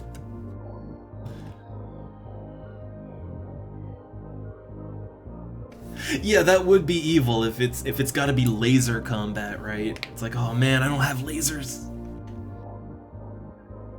So okay, I'm gonna I did hold up. I forget easy. I'm just gonna panic save right now, but I'm gonna try lowering my weapons, but keeping my shields up because that seemed to, like, having my weapons down but shields up, that seemed to make them pause for a moment. So I'm gonna try to hail them and make friendly, right? I'm gonna try.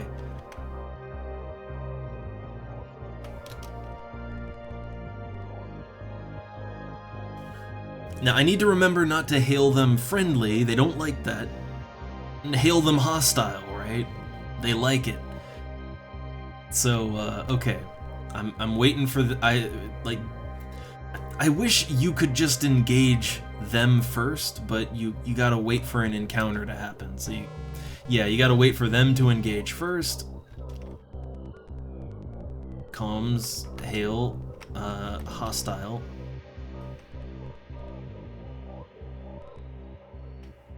I am ready to kick into combat if I need to.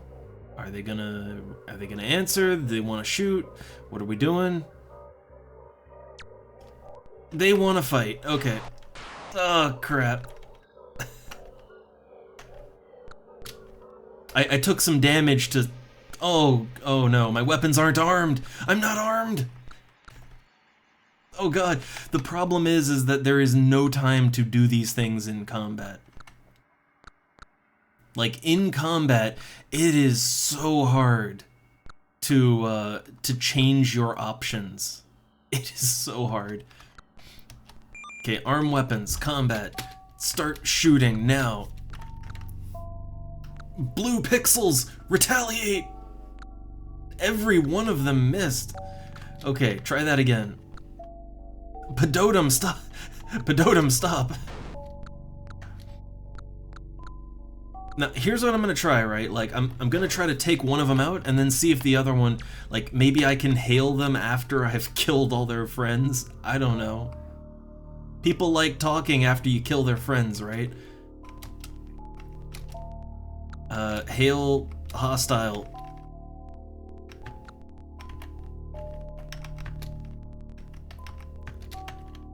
I need to engage combat though, or else I'll die. I don't think they're gonna respond.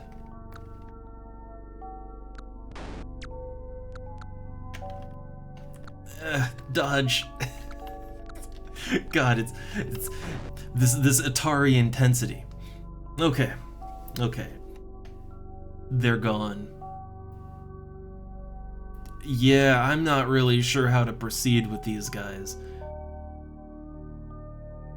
I don't know how to make friends with them, clearly. Also, we took some damage, so can we repair that? The sensors took a hit. We need 4 cubic meters of cobalt. I do have cobalt, though. We need 5 cubic meters of titanium. So it needs both. It needs both cobalt and titanium to repair the sensors. Man. Okay. Let me save again, but I think I've killed enough that they should be not surrendering, but they should at least be acknowledging me as like a warrior, right? I'm gonna try something. Like, okay, what if I lower my shields and my weapons? So lower shields, lower weapons, and then...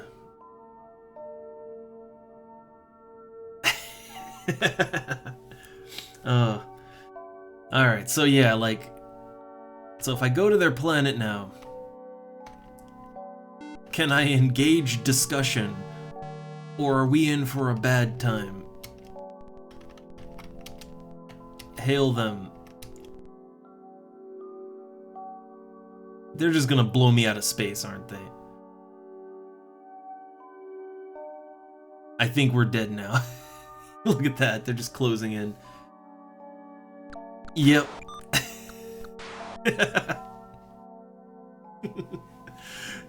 Yeah, for a second I thought they were gonna listen, right? For a brief second, I thought maybe. Alright. So, here's my other thought. So, okay. I feel like maybe part of the problem... I guess it could actually be Pedotum. But I'm wondering if maybe the problem is that we're in their space right now. Like, we're kind of raiding their home turf, you know? So I was thinking maybe we go, like, back up here, right? Like... Which was there... Were there any, like, around 105 in space? Let me just check my notes. Were there any sentients on the planets in that little cluster around the wormhole? Let's see, there were some planets, there were some Lek ruins around there, okay. Apparently there was the Dershetchi, and lots of crystal plants. But otherwise, it looks like there wasn't really a whole lot going on around there. But 10673, there's something there. So yeah, I'm thinking maybe we just get away from their space and we try to engage Like, try to engage them elsewhere, right? Because they did speak to me in the past. It's just, like, they also shot at me in the past, too. It's always been sort of it's been a mixed bag, shall we say. But yeah, I'm thinking we need to encounter them somewhere else. Also, I'm still not 100% sure. 13760. I'm still not 100% sure that we checked that place out or not. So I'm just gonna give it a quick look again. It can't hurt. It's kind of on the way to where we're going anyway. And oh yeah, I guess we could take a moment to swing by that one planet that's kind of... Wait, hold up. Something's detected. I'm gonna save. But yeah, we're actually in the right part of space to trade 8-legged rhinos. So, yeah, why not, right? On the star map. So, okay, the 8-legged rhino trading spot. Where was that? I have it in my notes here somewhere. The 8-legged rhinos. It was the teal V, right? Was it the teal V? It was 125.90. So 125.90. That would be 125.90 right there. Right there. 125.90. Yeah, I figure let's swing by there after we check this area out.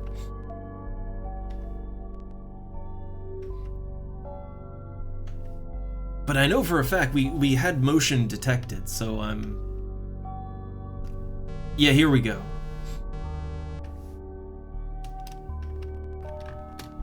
Alright, can we sensor, scan it? I kind of forget what the Ganunk ships looked like. Is that a Ganunk? It's got Endurium, so it's definitely one of them. Hail it. Okay, we acknowledge your hail. Okay, yeah, I think the problem was we can't be in their space. Alright, you have demonstrated the survivability of your species. Now you must surrender. I am dominant group master Nugh of the Ganunk. To a Ganunk, strength is paramount. We are hostile at all times, even to each other. Of course, with each other it is primarily a polite formality, but breach of this etiquette is most serious and can result in a quick demise.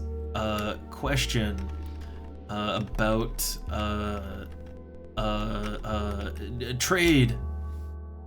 I would like to trade. Ghanane Shagar has taught us to be cunning and clever. It has taught us that technology means survival. Thus we are interested in purchasing any data crystals which you might acquire. Okay. General info. There exists a small creature which may be of interest if you have never encountered it. It is like a small, wart-covered, round-bodied blue slug.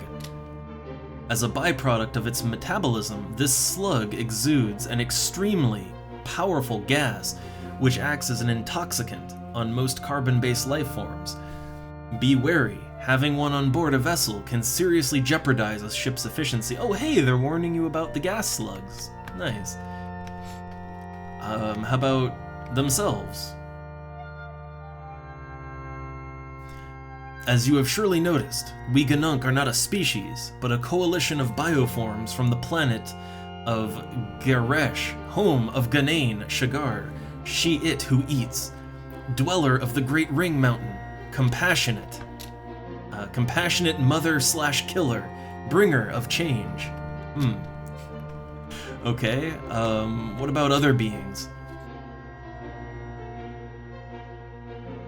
While we Ganunk have compassion for weaker Ganoon species, we generally do not lower ourselves to speak with them. There is one race of exception, Ganoon, which we have an exceptional amount of compassion for.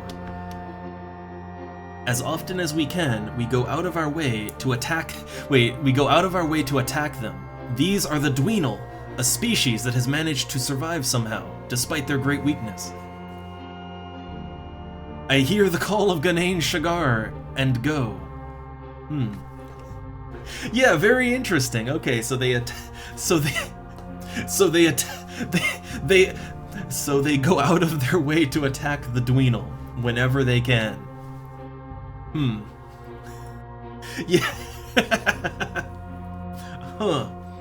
Okay, so maybe we need to leave, maybe we need to leave Pedotum back at Starbase.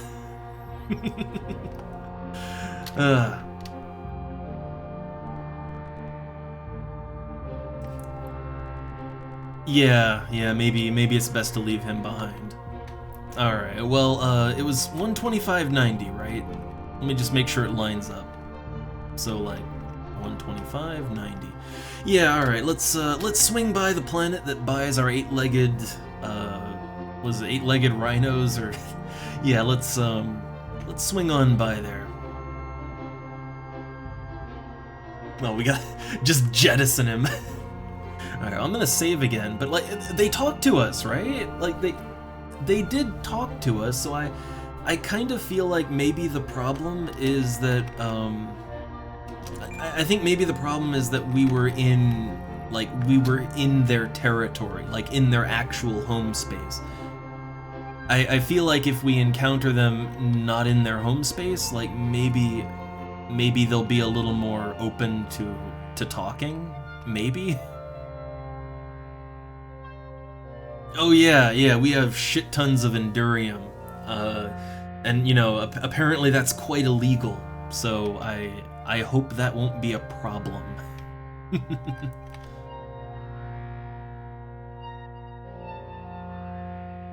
Alright, so we should run into something again. I'm hoping it'll be them again. And also, I'm hoping we can sell those rhinos and make a ton of money and buy some fuel, because we kinda really need it.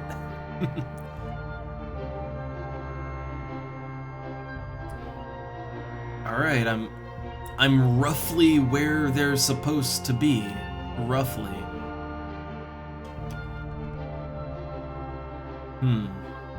Let's check the star map. Encounter scan. Yeah, okay, so there's one to the northeast of us.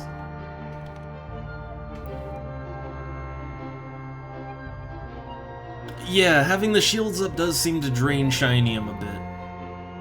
But, like, the Ganunk respond to hostility. They respond to you being ready to throw down at any moment. Okay, we are Ganunk, fierce and loving messengers of Ganain Shagar. You've proven you can survive. This is significant. Respond now to surrender, or test yourselves against us further as we cease toying with you and enter into serious combat. I mean, I'd like to try to respond a little bit. I want to press them as much as I can, right? So, how about the past? Ask me no more of the past. It does not exist. Now exists. Survival exists. The way of Ganunk is the way of aggression. To be Ganunk, you must be aggressive at all times. Few are capable of such compassion. This is how most species are not capable of becoming Ganunk, in fact. No species not from Garesh has yet been successful. So I think they might... I think we might just have to keep fighting them, right? Alright, let's see. So, okay, Ganain Shagar, in its love, has given our home planet of Garesh an eccentric orbit which has led, thankfully, to cyclic periods of intense temperature change and intense solar radiation. In addition, it has provided Garesh with many extremely fierce and intelligent life forms. Garesh is perhaps the most dangerous planet in the sector. We are blessed! Like, they're like more extreme Klingons, or Krogan. It's great. I must know more. Because of the intense environmental and competitive pressures, coupled with the high mutation rates from the solar radiation, evolution occurs on Goresh at a phenomenal rate. Praise Ganain Shagar, bringer of change. Almost overnight, species appear and then, by her compassionate claw, find peace in extinction.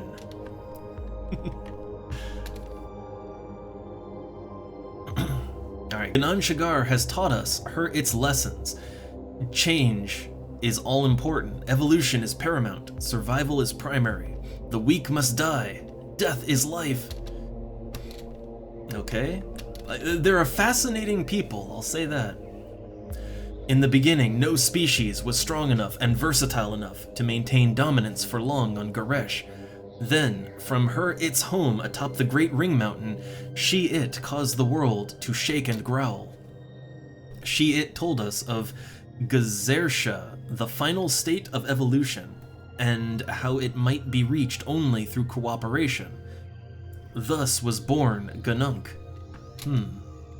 Okay. I'm getting lore.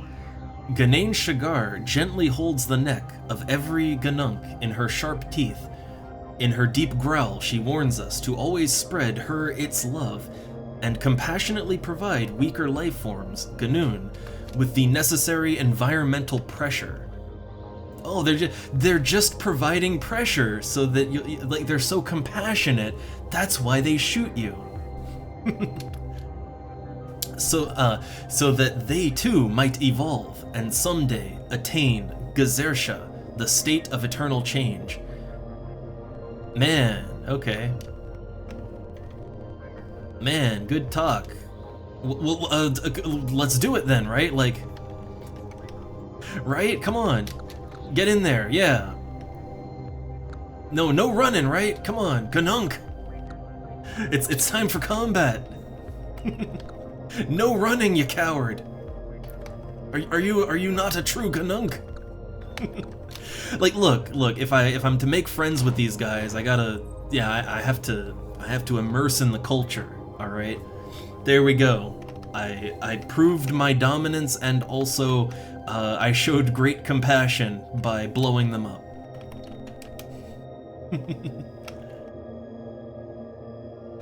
But yeah, okay, so they do have a fascinating backstory. I'll say that. Very fascinating backstory.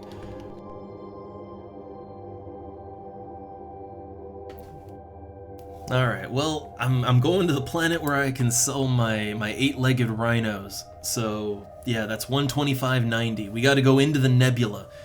Which means anyone who is not alien, anyone who is human, is going to lose their goddamn mind right about now. So, alright, we're doing it. Into the nebula. Well, that was a little mini nebula. The real nebula's coming up. But I think what we learned from the Ganunk, right? I think what we learned is that they are very impressed with our ability to murder, but we have not murdered hard enough to fully win them over yet. And also, we might want to drop Pedotum off at Starport, because apparently they just shoot Dweenal on sight out of principle. So probably he's holding us back. But I'm not sure. I think probably we were just kind of... we were fighting them in their own home turf, right? And I don't think that's the way. Also, let me just check that I'm in the right... Okay, 125.95. Gotta go a little further north. Alright, see you later, Sito. Hopefully we'll have made some progress by next time. Okay, here we go. So I think this is the planet, right? I think? Yeah, here we go. Okay. So, this would be the planet of the Teal'vi. Uh-oh, Captain Double, Sito, and Dr. Kilburn are feeling very strange. Right, yeah, that would be the... Yeah, that would be the strange atmosphere of the nebula. That means we've got to be quick. right? If we dawdle too long, then our humanoid crew members will literally lose their mind. So we gotta be quick down here. Alright, it's a foggy day down here on the planet. It looks like there might be a trade post to the... Oh man, that's a lot of things right there. Are these all like... Are these electric balloons, or what are these things? Yeah, they're electric balloons. Well, we can sell those to the Tandaloo back at home. They've got a lot of these electric balloons. Like, if we bring these back to the Tandaloo, they'll give us good money for it. Oh, it avoids capture. Got to use this stuff. We really shouldn't be dawdling like this. Yeah, this planet, this system, it's all very hostile to our humans. We really don't want to take too long on this planet. I shouldn't be wasting time collecting electric balloons.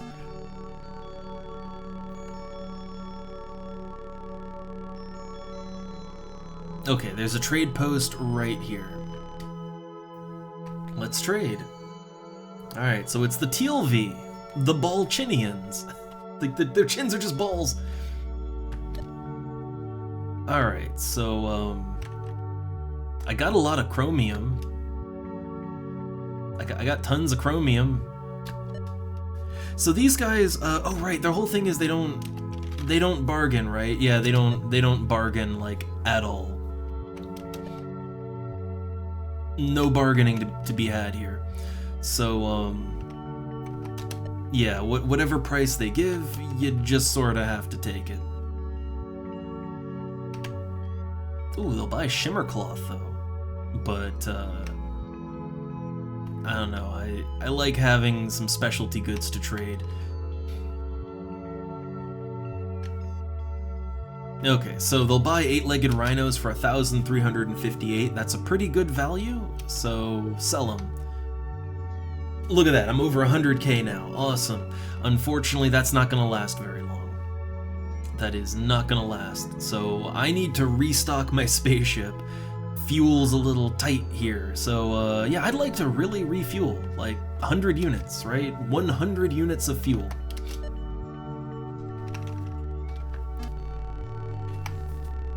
I mean, even after buying 100 units of fuel, we still have a good amount of cash. Yeah, these rhinos are real good. Again, the problem is that being in this place is hostile to humans. They just can't survive. So if you want to farm here, right, if you want to farm those 8-legged rhinos here, you gotta get rid of all the humans in your crew. You gotta come back with like a robot, some, I don't know, some dinosaur people, some bugmen. Anything non-human will do, but you can't bring humans here, and not for long anyway. You can stay just long enough to come in, do some quick trading, but yeah, you shouldn't stick around. Okay, there we go. See, everybody has suddenly and completely recovered. Awesome. Let's save. So yeah, I am wondering if the Dweenal is my problem, but at the same time, I mean, they were talking to us, right? Like, the Ganunk in space were totally just, you know, they were totally talking first, right? So I don't think the Dweenal is the issue. I think the issue is that,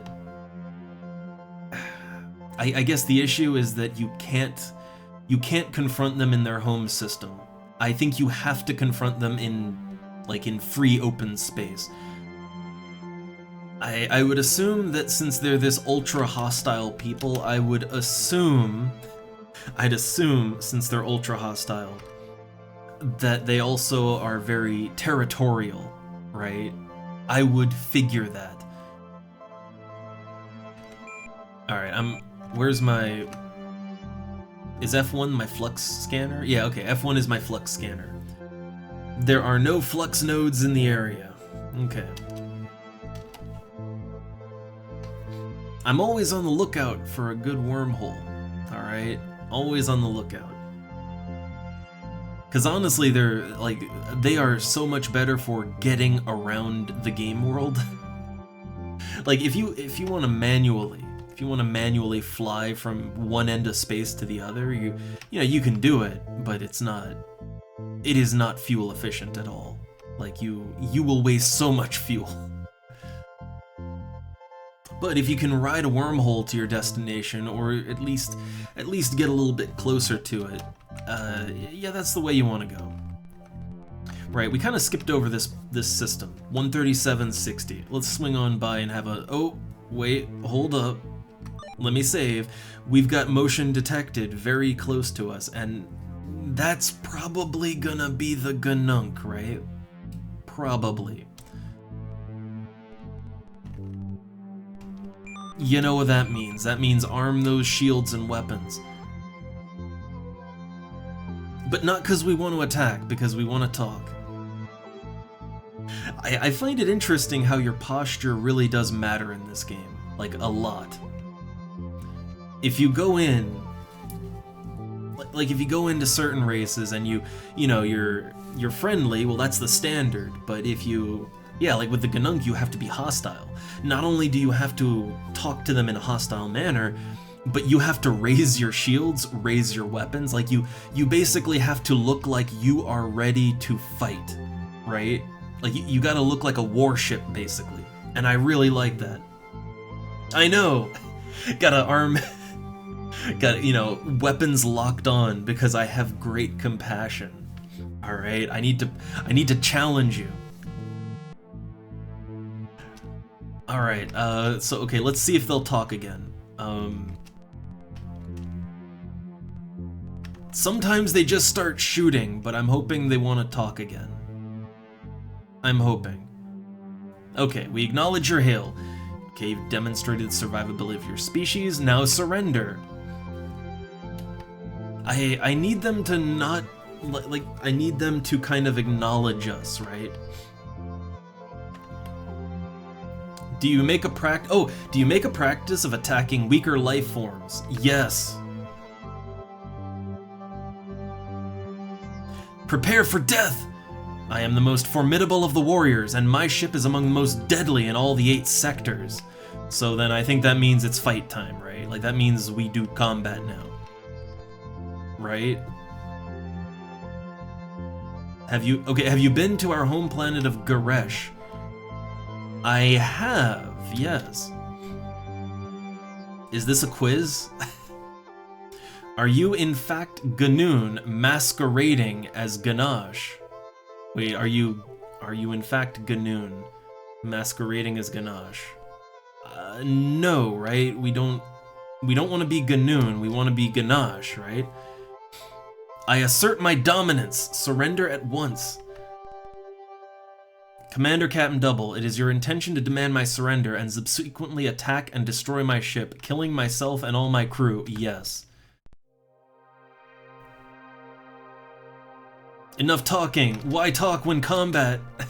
Right, okay, navigator, combat.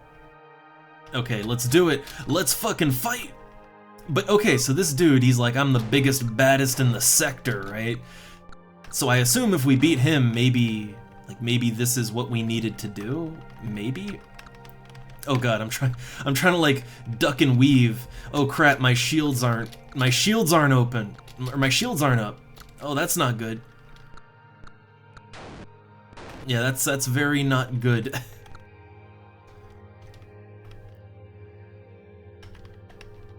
I'm just trying to get out of their weapon fire real quick. I still gotta be in range though. I'm doing this no shields, alright? Because if I have to be in a certain range or else the encounter ends. So I'm doing this shieldless.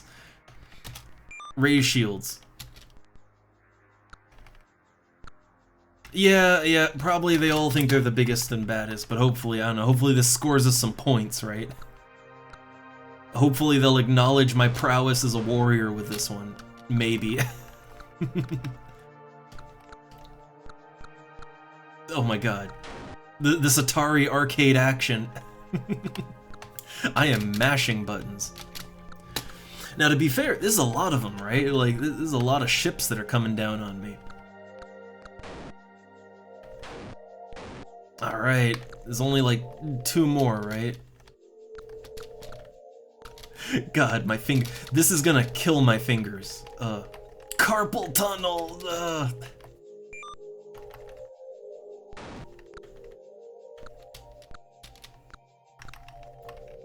Oh no, shield's down. Oh crap! Oh no! Almost. I did pretty good, but like, yeah, that was a lot. That was a lot to fight. Let's try that again. That was so many to fight. I wonder if I shouldn't have said, I wonder if I shouldn't have said no when he's like, are you a Ganoon masquerading as a Ganache? I wonder if I should have said yes. I don't know. I don't know that it matters. But I know that, okay, we have another chance, right? We got another chance, so let's do that again. I save every single time I have to fight these guys.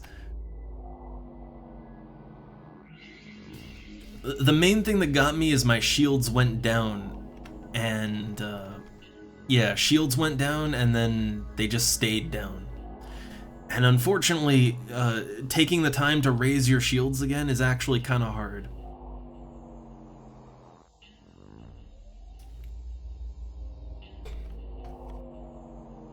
Alright, so, okay, let's try this again and maybe answer the questions a little differently? I don't know. Let's hail them hostile.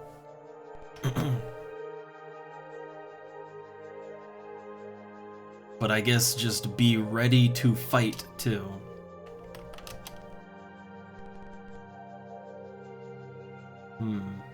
Got my finger over that combat button. Okay, we acknowledge your hail. Alright. No, arm weapons. Keep them armed. Okay. Wait, what's this? Wait. As is our custom, I now extend to you the offer of compassionate uplift. Few have proven worthy of this honor.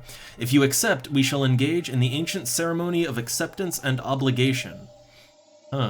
We shall exchange a crew member, and you shall become Ganunk, servant of Ganain Shagar, and purveyor of her fearful love. Think well before accepting. Being Ganunk is no light responsibility. Well, see, this time this time they're extending us an offer. What is your answer? Yes. Okay, so who gets to go? Who gets thrown the fuck out? Well, I want to keep Pedotum just because he's a bit of a unique one, right? I don't know. I don't know, like, I guess, I don't know what this guy is gonna be, right? So, for now, we'll trade out Captain Double, I guess, right? Yeah. I'm out. We get a Ganunk Captain. Okay. Again, because I don't know what his stats will be.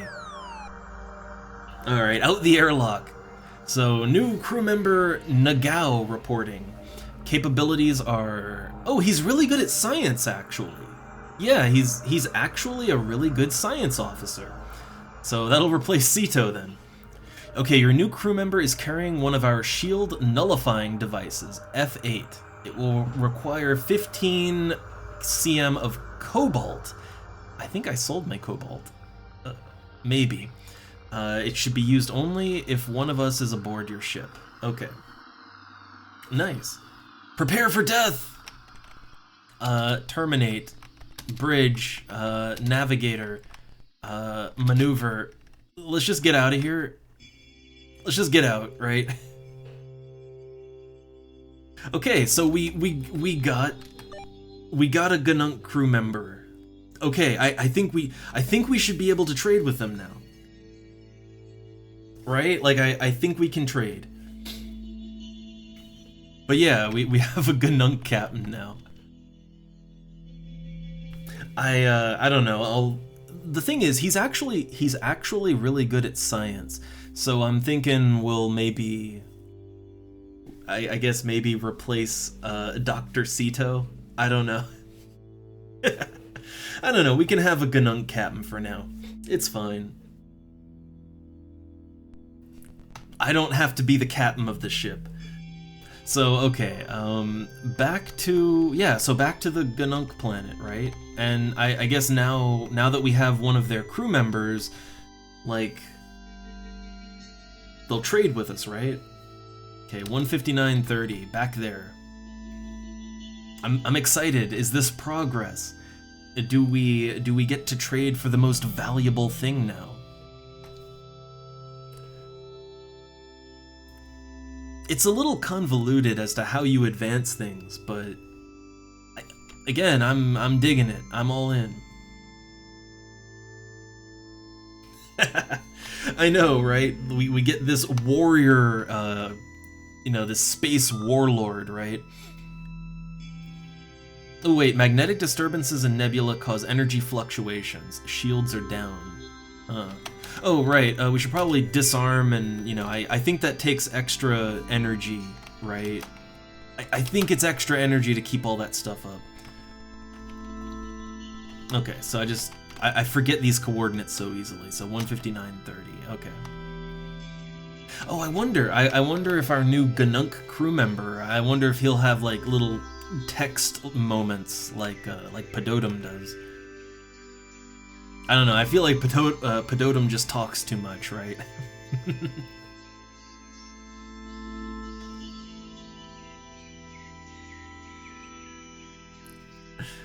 But yeah, man, this is a game that it is really fun to just mess around with. Like, you could totally just mess around with this game, never make any real progress, but just, just sort of explore and have fun, right? And you can get a lot out of the game like that, but if you manage to actually start cracking some of the more esoteric parts of the game, yeah, man, there's actually like a plot here. There's a plot. There's interesting stuff. So, I'm not actually interested in fighting these guys, or talking to them, or anything like that. I'd like to get to their trade post, though. Yeah, so they'll trade with me now, right? they'll trade.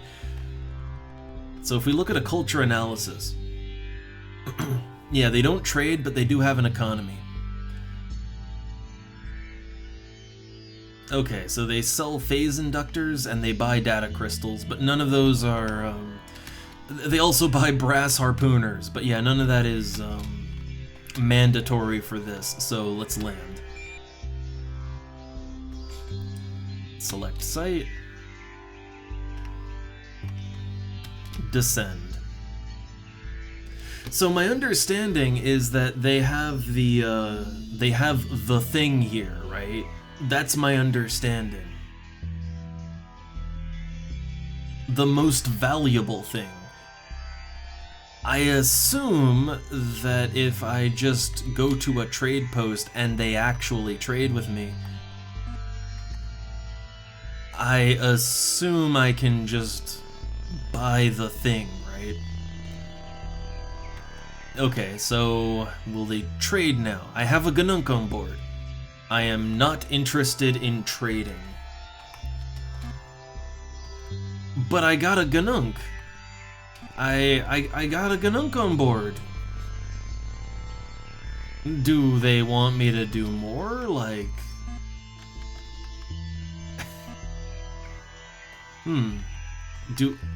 Do I have to, like, take out some of the native wildlife before they'll talk to me? I don't...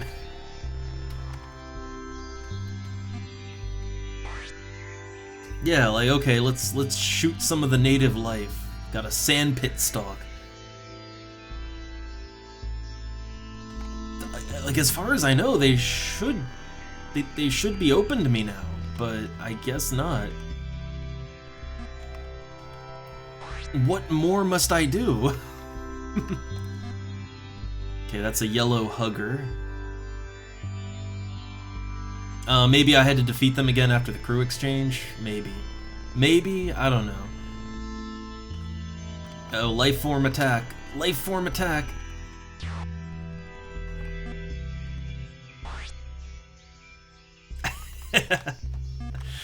Yeah, I don't know. Like, do I have to shoot them on their home planet? Like, I don't know.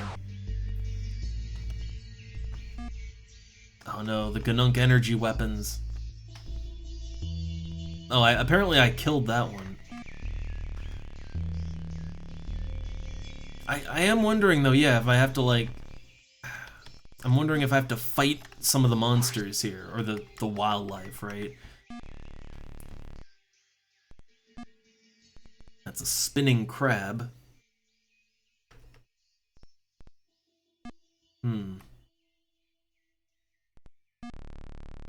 I don't know. I'm just gonna look around the planet and see. Yeah, I'm gonna see if there's like. So there was that red life form that I accidentally killed it. I didn't want to kill it, but I accidentally killed it. I'm wondering if maybe I need a certain life form in my cargo or something. I don't know.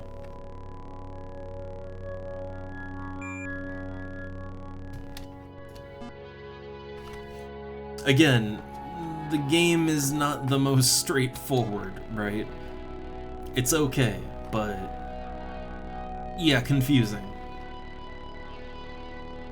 Yeah, he did still want to prove my combat skill. I'm sure I can get in a fight again, right? I'm sure that I can still get in a fight, and we can still try that out, but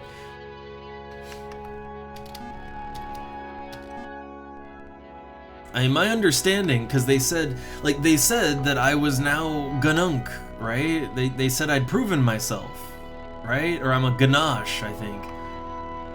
So I figured like we proved ourselves, right? Oh, buzz off hominid. Oh.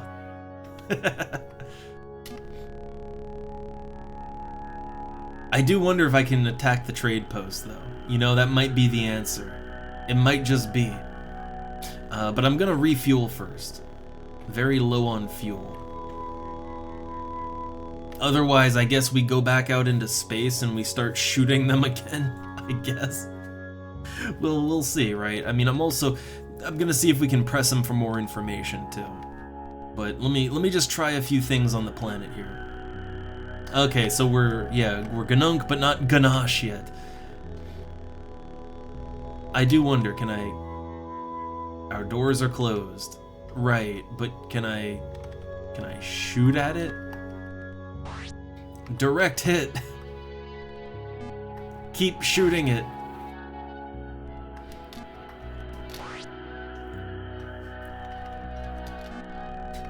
Does that encourage them to trade? No. Okay. Not interested. Yeah, so I guess I gotta keep on murdering them then, I guess. Alrighty. Or I just need to have more interactions, cause like, okay. They gave me an interaction, right? You know, they gave me an interaction that one time, but not, oh god, the energy weapons.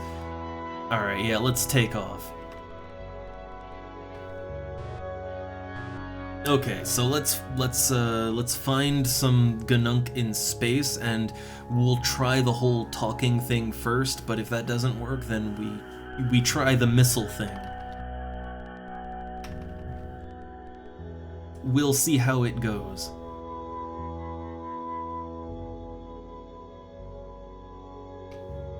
Okay, so back out into space. Let me save, though we didn't really do much of anything, but, you know, let's try. I have to display my grand compassion.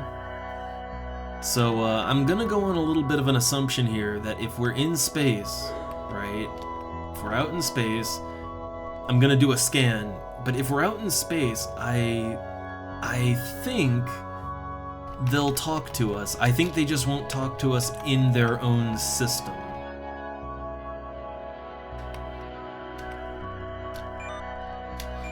Like, I think they are territorial, right?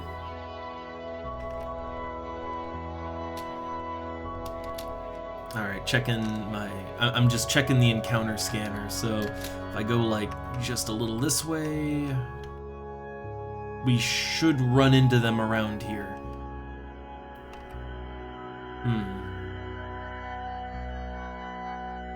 At the very least, we should be getting some kind of, like, motion detected.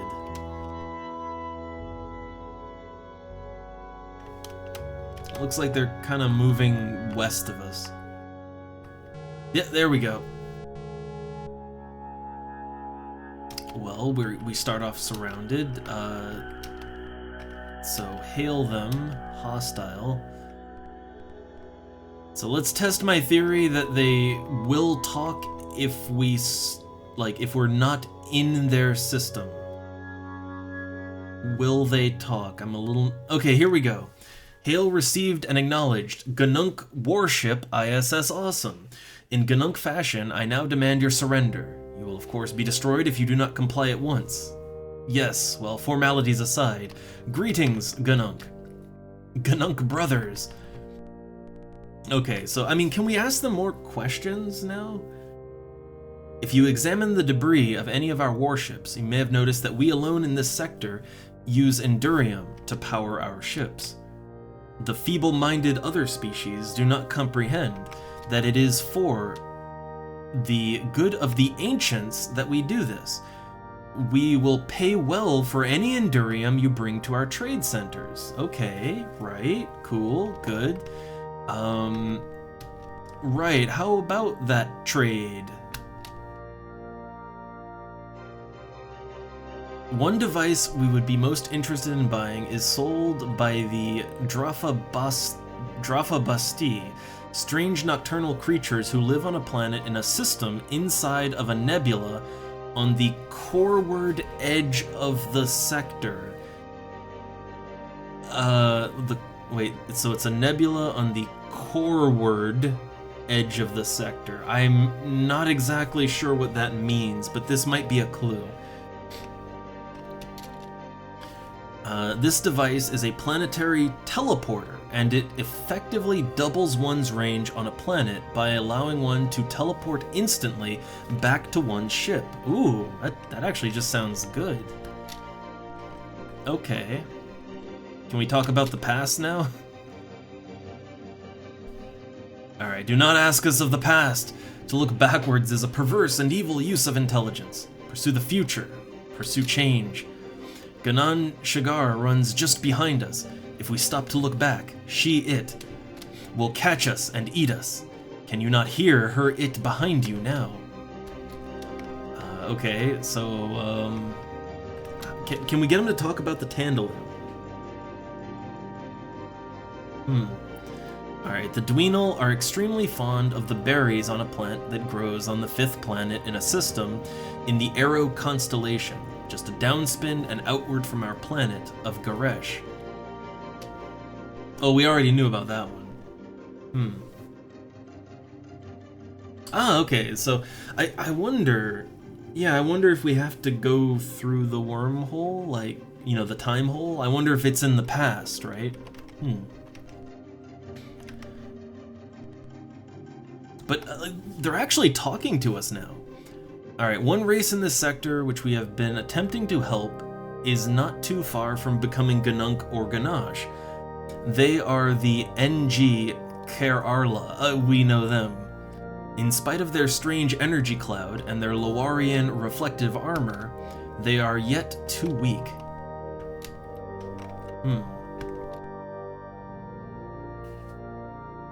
Alright, now that you are Ganunk, you must learn the ways of Ganunk. Do not deviate, or you will feel the sharp fangs of Ganain Shigar, the Wise One. So I think, like, we just have to keep killing them more? Alright, Ganunk are never obsequious and are rarely friendly. Never demonstrate weakness. Ganunks survive always. Also, a final warning, it will take you a long time to correctly use the shield nullifying device. Do not attempt to use it without one of us on board. Okay, have I been to the home planet? Yes. Okay, he's asserting his dominance. Alright, since you two are Ganunk, I needn't tell you the importance of supplying the other children of Ganon Shigar with Endurium to power our vessels. This is now your responsibility. So, I mean, I should, yeah, like, this sounds like I should be able to trade now, right? Okay, do not forget, treat your Ganunk crew member well. If you should lose her, you will no longer be considered Ganunk. Okay, and apparently it's a her, too. Okay, do you accept Ganon Shigar, Mistress of Death, Hunter of the Weak, Mother Killer, Bringer of Change, as your master? Well, I guess yes, right? Farewell, fellow Ganunk. I wish you many kills. Right, so, I mean, like, it sounds like we should be able to... Oh, look at that, look at that! The moment you take your shields down. So the moment you take your shields down, they just attack you.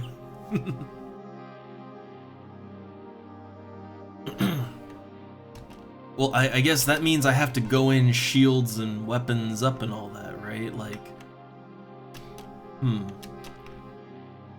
But yeah,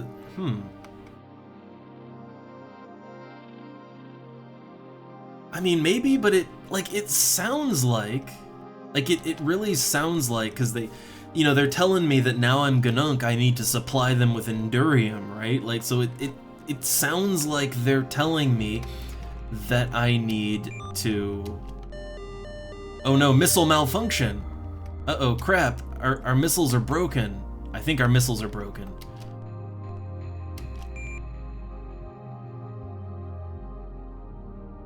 Can we repair it with something? We need molybdenum. Maybe, can I try again? Missiles inoperative. Oh, crap. So, we can't kill anything now. That's unfortunate.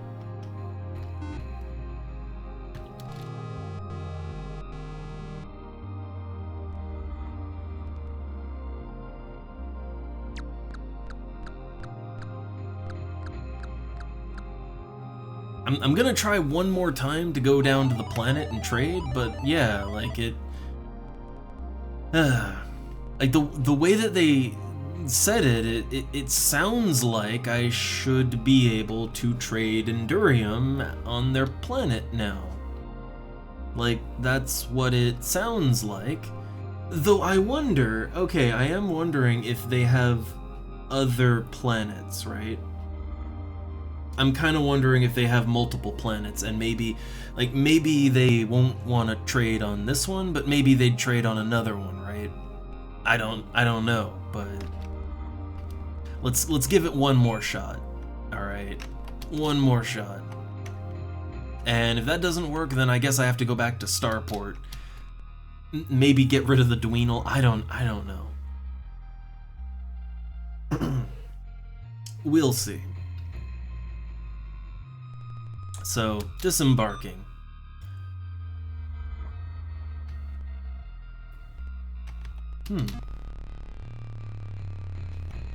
Oh man, a life form. Some life form attacked and almost took out Burn. God, we're really beaten up. I still think maybe killing certain wildlife is the answer, but, you know, we'll see. It's a gray anemone.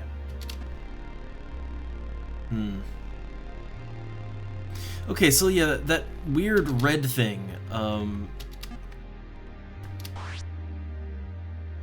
like I accidentally killed it last time.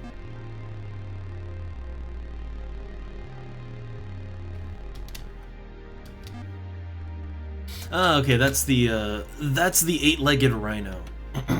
Okay.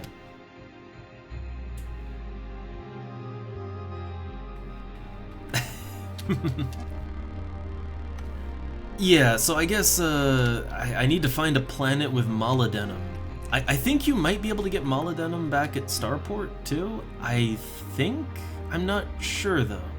I think you can get repairs done back at home base, but I think we might have to just kill more of them, right? That might be the answer. It's just Just kill more Ganunk.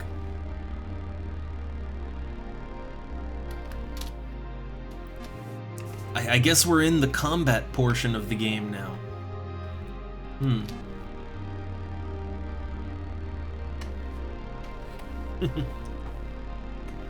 Yeah. You can't accidentally show things compassion. Gotta be very deliberate. But okay, let me just give it one more try. Buzz off, hominid. Yeah, it's just the way they described it. It sounded like I should be able to trade now, right? Like they made it sound like it's my duty to find and trade Endurium now.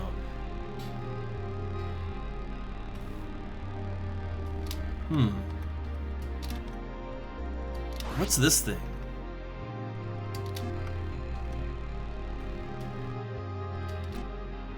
Ah, that would be a brass harpooner. Okay, now brass harpooners are like, that's like the one thing they'll buy. I am kind of wondering if like, yeah, if I have to show that I have asserted dominance over the wildlife, right? Again, it's worth a shot. Okay. It was worth a shot.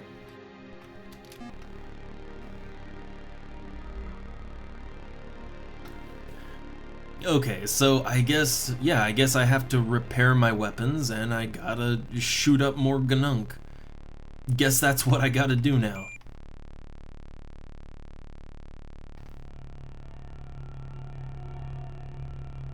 Oh man, that's right at our ship. I gotta take it out or it might kill one of us.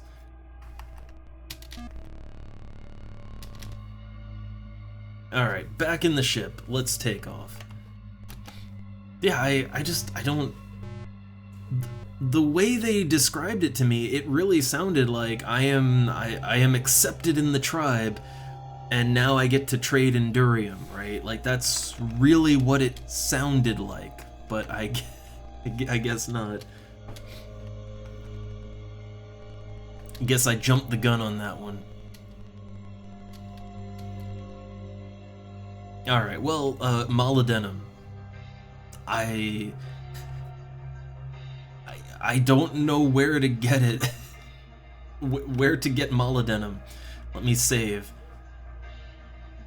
And our weapons are most certainly inoperative now, right? Like there's no chance of rearming. Nope. Missiles are out of commission. Oh yeah, the Arla Kerr phase.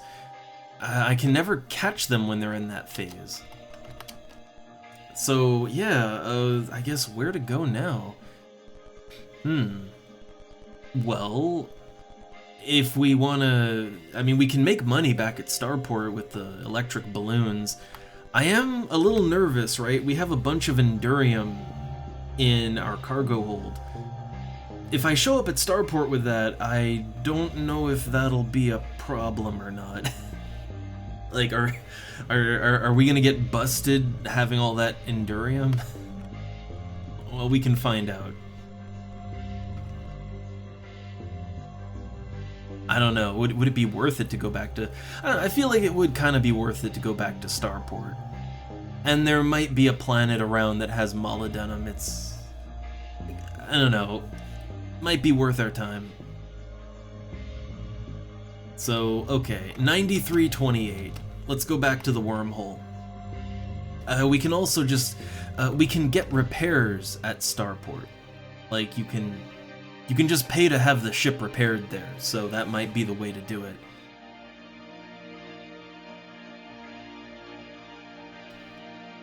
Also, I'd like to see my stats. That's the engineer, right? No, not engineer. I think that's science officer? Status. Yeah, here we go. Okay, we've got 100 fuel. That's gonna go down to like 80 by the time we get back to Starport, but that's okay.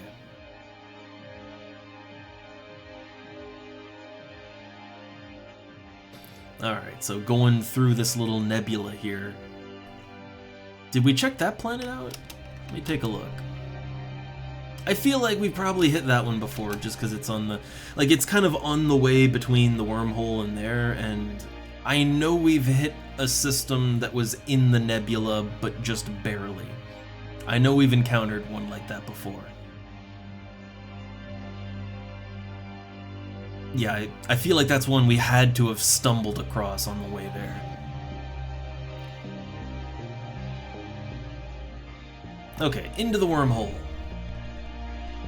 And then we come out close to home base. Very, very close. So if I just keep going north, I should hit home base. Or I'll hit, we're being scanned. Leaving encounter.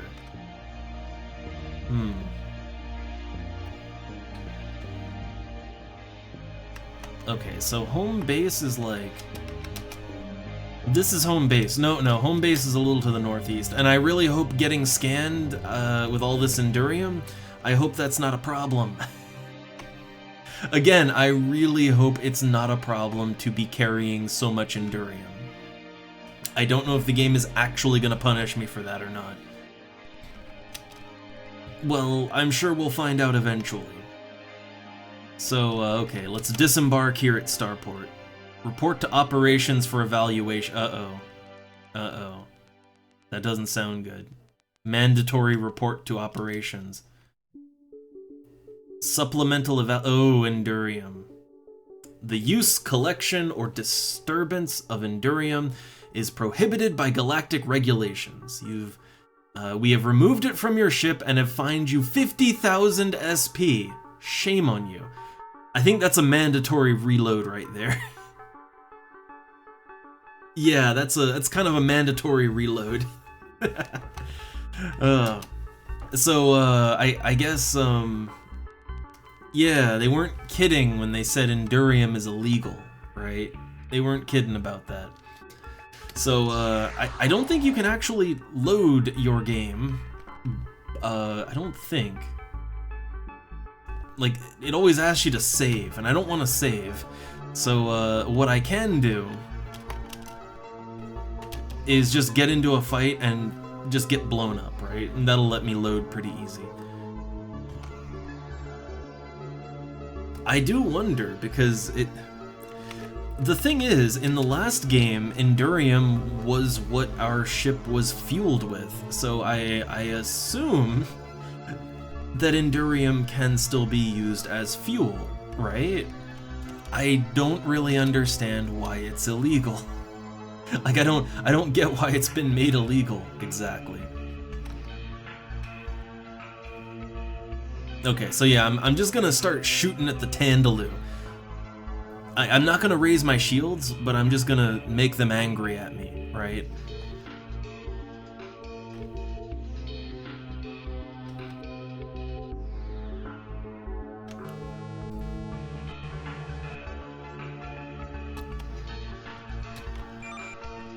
Arming missiles! Yeah, okay, well now my missiles work, huh?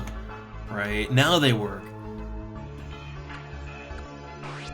Okay. So let's just take it, and then we can reload. Okay. Alright. So yeah.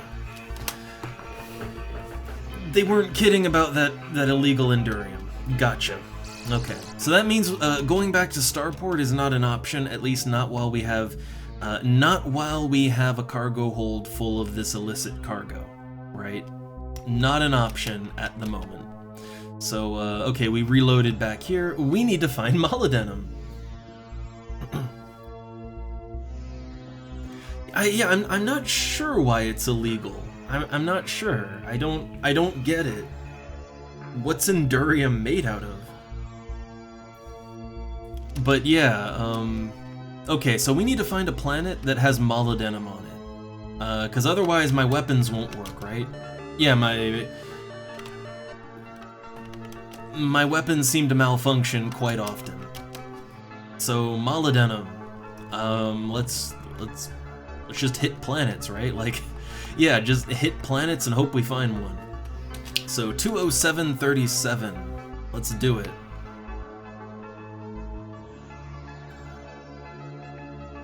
Oh, cat. Sudden cat. No, he's adorable. He's very hungry though. He's always begging for food. Alright, so if I keep going east, I should hit a system. And also, yeah, input, like... Yeah, I wonder... yeah, they do with Endurium the same thing that the Council does with the corpses in XCOM. Look, they have their purposes. Alright, so there's some things in this system.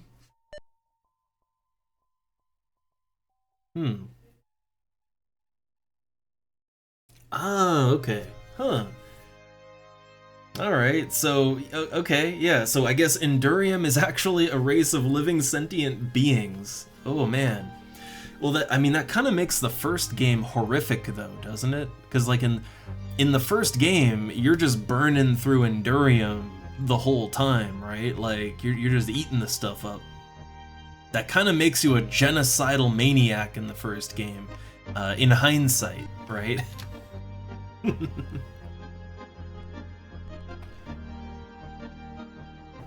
Alright, so, yeah, we just gotta scan planets and try to find some molybdenum. Because I can't go anywhere near. I cannot go anywhere near Starport. Not with what I got.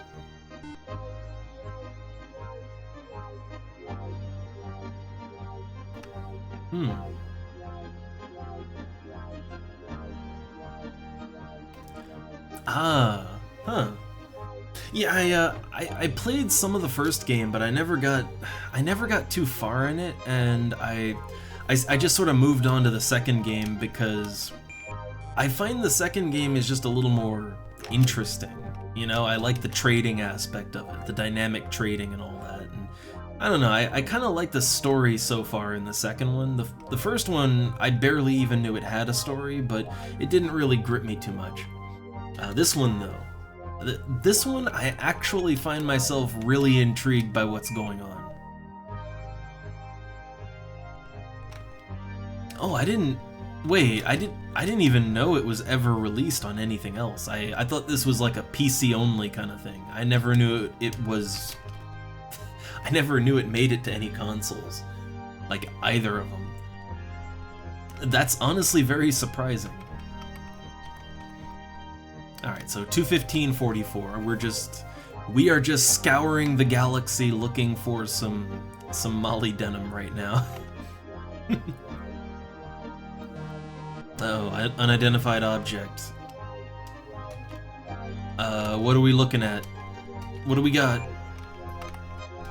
Is it the Ganunk? No, it's the NG Arla something, I don't know. Are they in their friendly phase, or are they in their hostile phase? Doesn't matter. We don't want to deal with that. Okay, I didn't know that any of the Starflight games ever made it to a console. It just feels like it's a little too high concept for consoles at the time, you know? Not to say that consoles were dumb, it's just... This isn't really the kind of game that I would think would do well on console, you know? And not back then, anyway. I mean, also, it just seems like it's a lot to fit on a console, too. And now I gotta try the Genesis version of the first game, though. I'm really curious. I would assume it looks a little different, right? I'm really, yeah, I'm tempted to hunt that one down now. Man, I just need some molybdenum. Give me some denim. Need some jeans.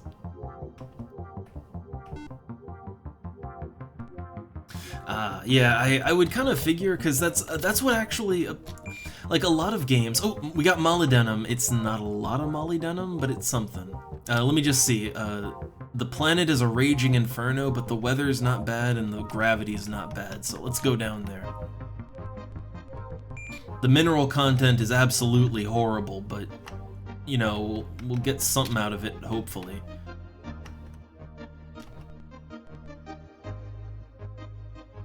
Yeah, I mean, I'd assume some stuff was cut, but I would assume it would look a lot better. That's the thing, like, think about SimCity, the original SimCity on Super Nintendo, like, it is a little simpler than the PC version, but it looks really good by comparison, you know?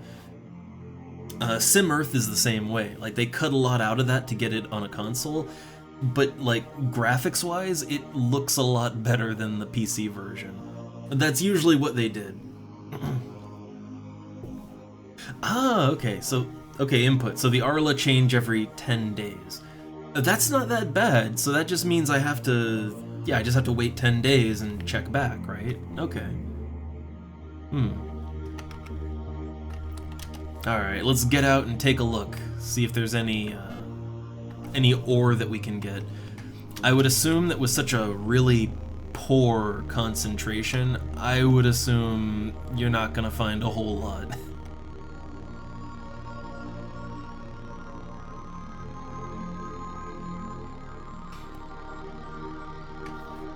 Like, I would just assume that there'd be like maybe one place to mine around here. Not even that. I know you can find mining points on a zero concentration planet. It's just really rare. I don't know. I think we need to look for a planet that has at least some concentration of minerals. Like, I don't think we're gonna get what we want here. Like, let me take one last look, right? One last scan. Yeah, no, we're not finding anything here. Okay, back up into space.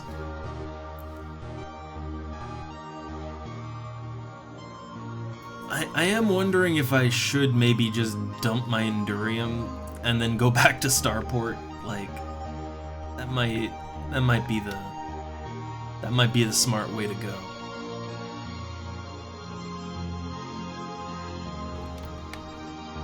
Like, I know I can get my problems solved at Starport, right? I know that much.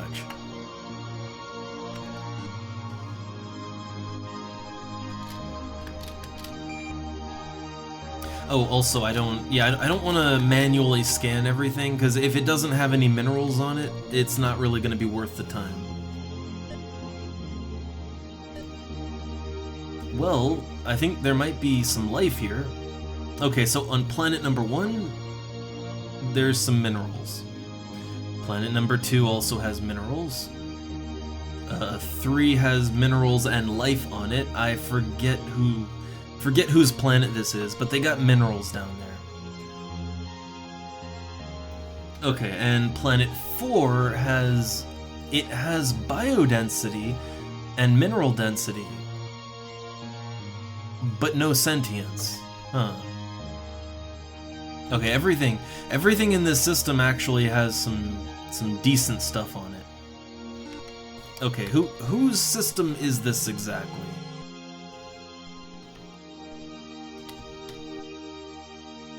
I mean, whoever it is, I don't want to talk to him. I just want to, you know, I want to go and trade or get their minerals, but I can do a quick scan to see whose planet this is. It's easier than talking to them, honestly. So, do a quick sensor scan. Okay, nothing we need. Culture, it's the Humna. Okay. Alright, just the old Humna. They got vaccines, and they want to buy livelongs.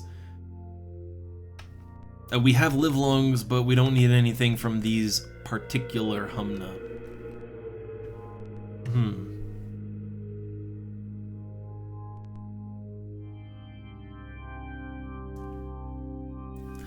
I don't think it's... I do kind of remember... I kind of remember it in the last game, but, like, I mean, isn't that, like... Or isn't it called Arth instead of Earth? But like, wasn't that just your starting point in the first game? Like, that was the planet that was gonna blow up, right?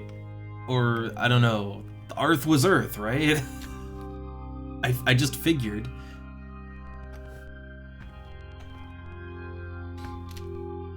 But the whole thing is we're in a different part of space here, I think, right?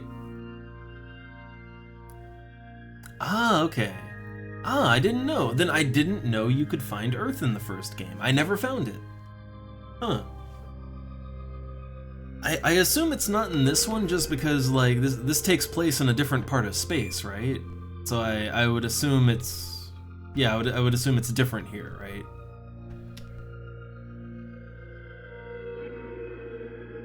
Ah, okay. So I guess Earth is just one of the many planets you can scan that has, like, you know, no life, just ruins on it, I'd guess.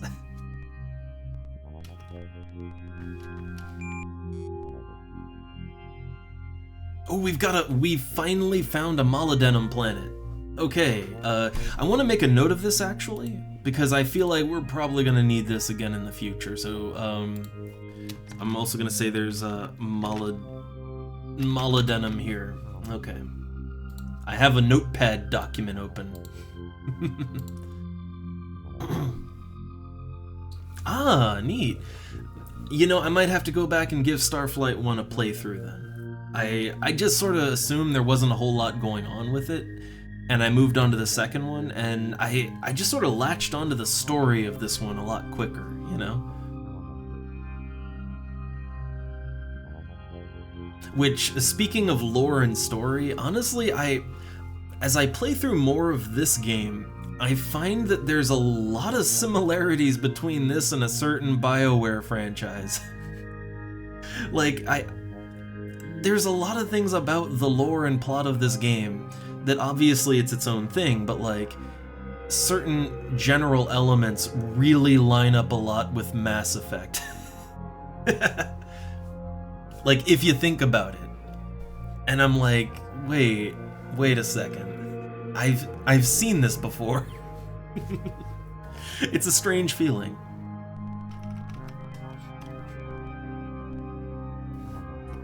Alright, so, okay. Let's land.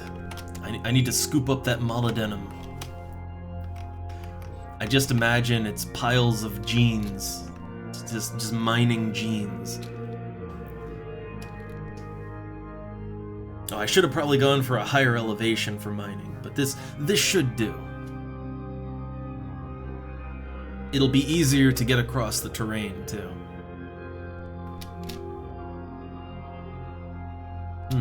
Nothing in sight.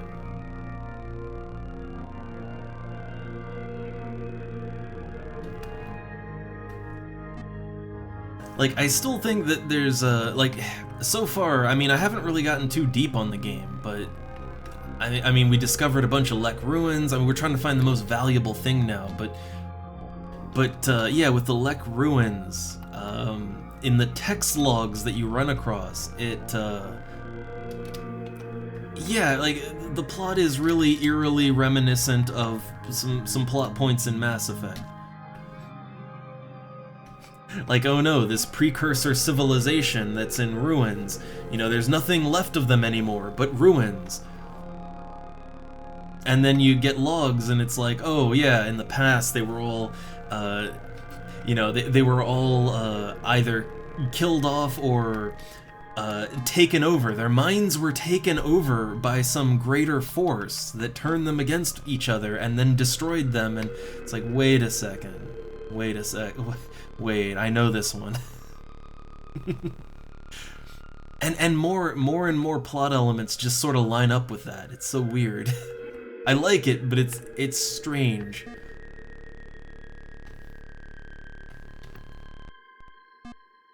I still feel like I would not be totally surprised if we're just exploring systems and we just come across a derelict Reaper somewhere. Or, you know, this game's equivalent. But I'm down for it. Whatever comes, I'm down for it. I'm on board with wherever this plot goes. Alright, so I got my molybdenum. I should be able to perform repairs on the ship, but I'm just gonna scoop up some additional minerals just in case, you know? I need more minerals so I can blow up I gotta blow up more Ganunk, because apparently that's how you assert your dominance, right? I'm still not exactly sure. Maybe you just have to talk to them more. Like, maybe you just talk to them more. I don't know. Also, on colonization, which is a very, prominent theme in this game, I am wondering, so there's the time portal that you can go through. It's like a time wormhole, and it takes you to the ancient past. I am wondering, like, can you flag planets for colonization in the past? Like, does that work? Would I get a fine for that? I don't know. No, cobalt isn't what I needed for the weapon. They said I needed molybdenum. I think I have cobalt, but I definitely need molybdenum. Like, definitely. And I got it now.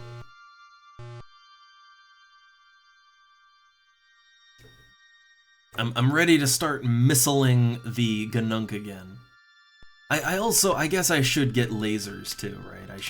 I should probably invest in some lasers. It's just I don't know, I find lasers to not be all that great. They're more accurate, but like if you're in range to laser them, they're in range to laser you. And that's usually a really, really bad thing. So missiles are just sort of the way to go. At least that's what I find.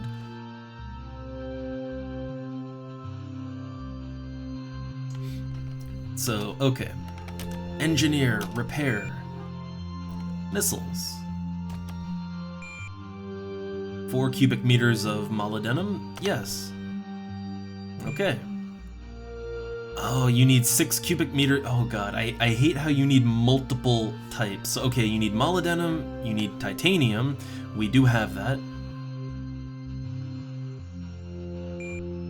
4 cubic meters of cobalt. Okay, so you need cobalt, you need molybdenum, cobalt, titanium.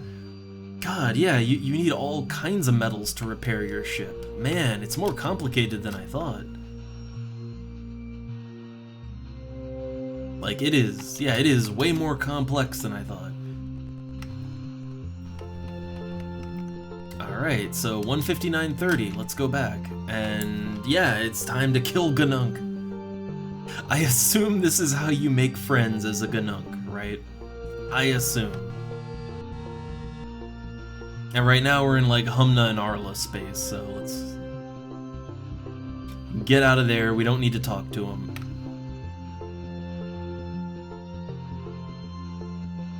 Alright. Back to Ganunk territory. This is the first time the game has really forced us into combat. Like, for the entire game up until now, we haven't really had to engage in combat, like, at all, ever. It was a bad idea to engage in combat, but now... Yeah, now they want me to fight. They want me to fight a lot. Okay, and we're back in their system, so we're in Ganunk space again. Let's save. So I assume we just want to fight them in their home turf, right? Like, I assume that's the thing we do. So we're all armed up. Let's scan. Okay, we could go straight to their home planet and start attacking them there, but probably a bad idea. So yeah, let's go up here. Now, I assume... Oh, receiving! Hail, Ganunk Warship ISS Awesome. You have returned from combat. Praise Ganain Shigar, dispenser of tangible love. Events no weakness or be destroyed. I'm still not sure that killing them all is the... Wait, they weren't... Hold up, they're not attacking me anymore. They were attacking me in this sector. Okay, we hope that you have represented us well and destroyed many ships. Be compassionate always. Show no weakness in your bearing, even now. Yeah, I am wondering if maybe now we can, like, maybe time, right? Maybe we just needed time.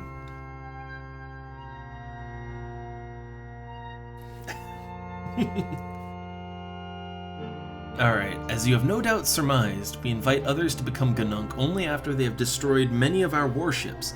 You have earned our respect. You are a killer, as are we. There is no higher praise. But almost... let's see. But please excuse my manners. I sounded almost friendly. This was not my intention. Yeah, like, I think maybe we just had to give it some time. Okay, they're very interested in the field stunner. We have been told that this is possessed by a race called the Erueo, though we do not know where their planet is.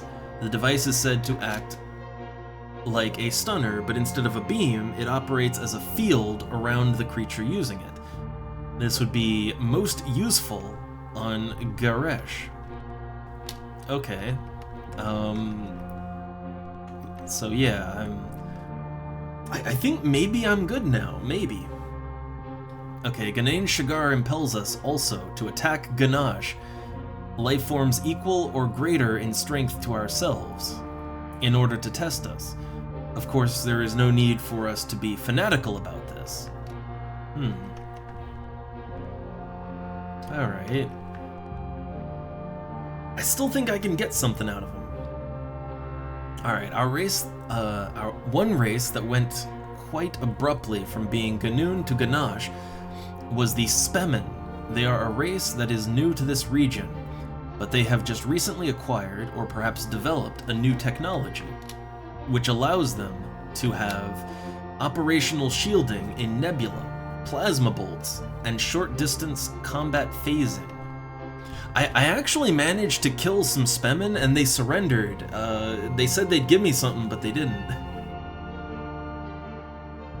Alright, to a Ganunk, strength is paramount. We are hostile at all times, even to each other.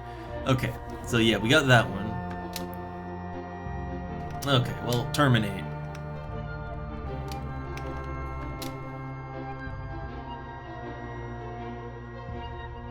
I mean, they weren't hostile to me, right? Like, yeah, they were not hostile. So let me save.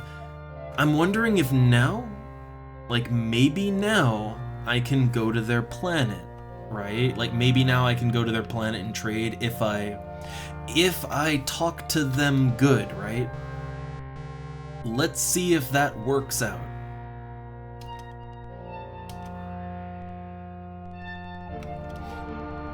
So, okay, hail them. Hostile. Because, yeah, they didn't shoot me. I hope that holds. If not, I saved. Okay, received and acknowledged. Yeah, he demands my surrender. Okay, formalities aside, greetings, Ganunk brothers. Alright. Can we give a statement? Yeah, I demand your immediate and unconditional surrender.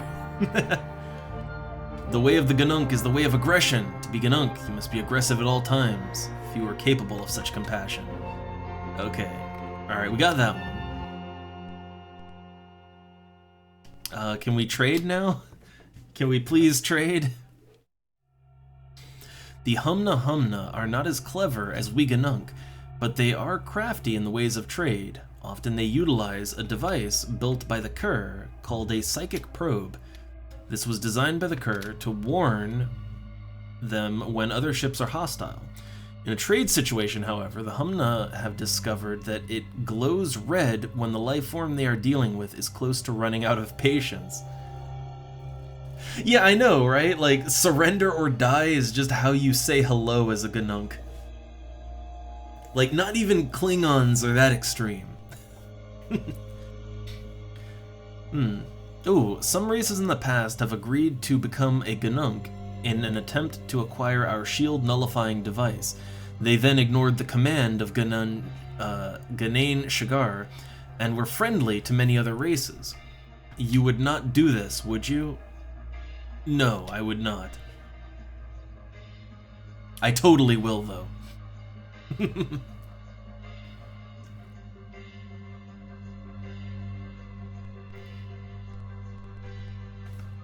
Alright, I guess that's, well, they're scanning. Prepare for death! He's the most formidable warrior.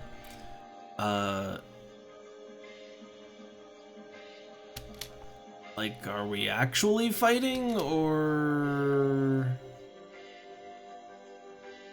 They're not actually... Like, they didn't actually start shooting at me, so I assume we're good to go. Like, so okay, like none of the Ganunk in space are hostile to me anymore.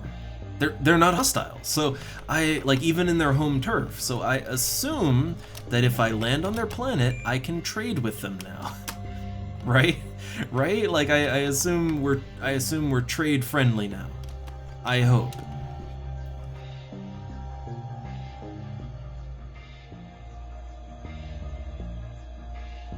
I don't know if the planet will be more hostile than they are in space, but they seem, yeah, they seem okay in space. So let's see if we can navigate this, right?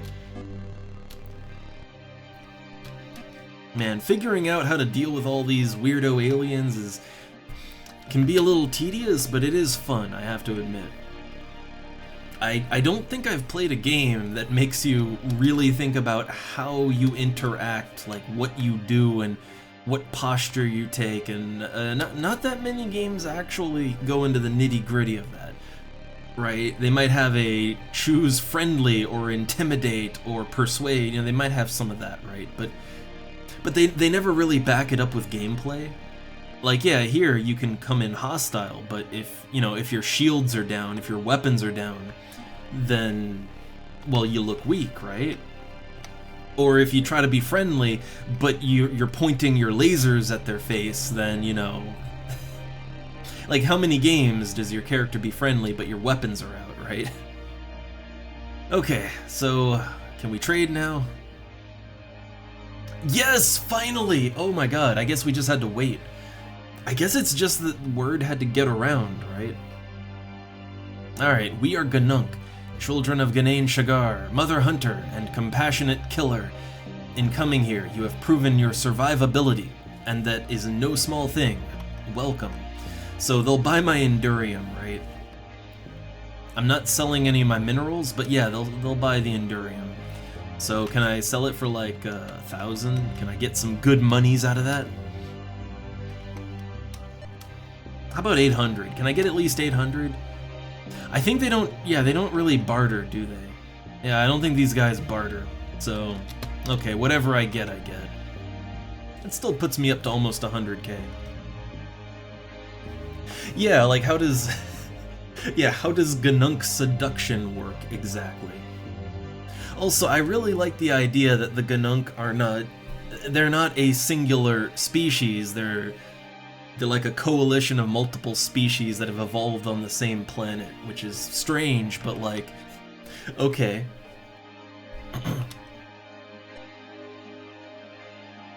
Alright, so yeah, I'm not selling any of my minerals, because it turns out you actually get some use out of those, right? But, okay, they'll buy my brass harpooners. They'll buy those. Yeah, so let me just try, like, 2,035. Yeah, they don't barter. Like, not at all. Okay.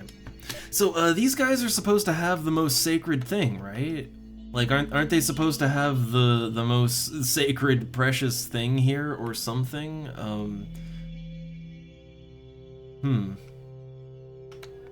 I thought they were supposed to have the thing.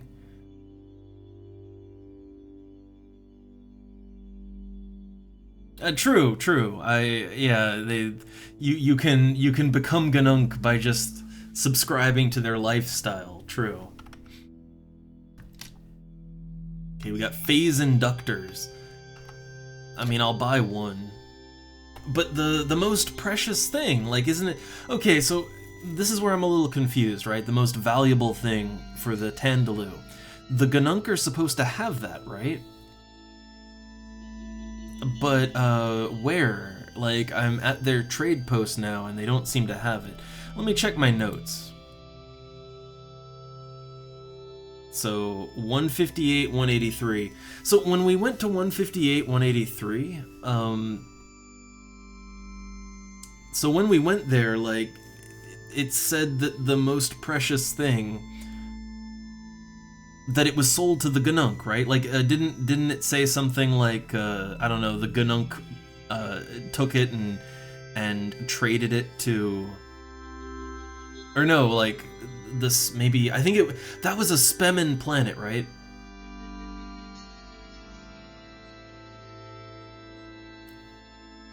Wait, we got coordinates? When did we get coordinates? Huh. Yeah, when did we get actual planetary coordinates? I don't remember getting those. I just remember, maybe I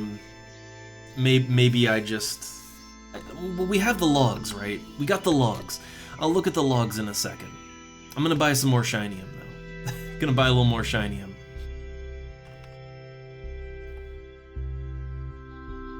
I swear, though, that, like, I don't know, I swear that that we needed to make friends with these guys and stuff, right? And I don't know. Let's go back to our ship and let's land and let's try that other coordinate. So 2 north, 107 west.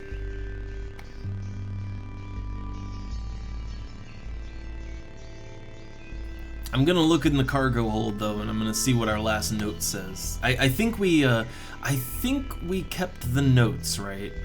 I'm pretty sure we kept the notes from that planet, and that's really all that there was a note.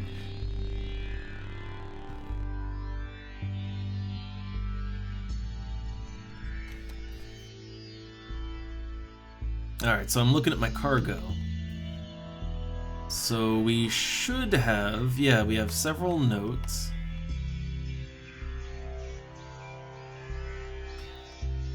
I think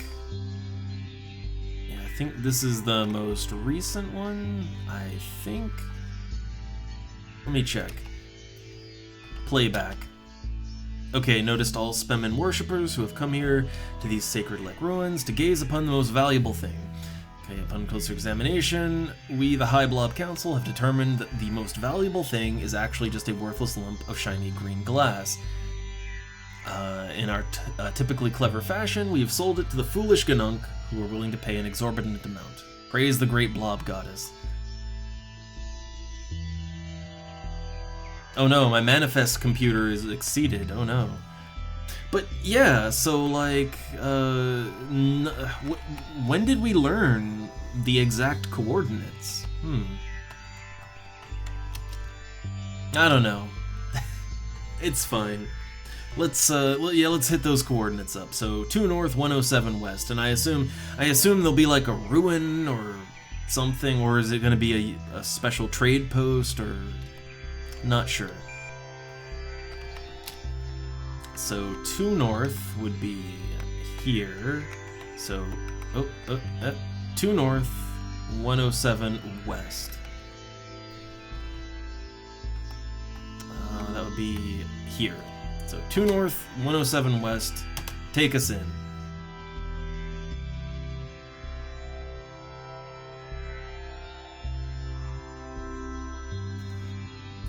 Yeah, I put in all the legwork otherwise, so.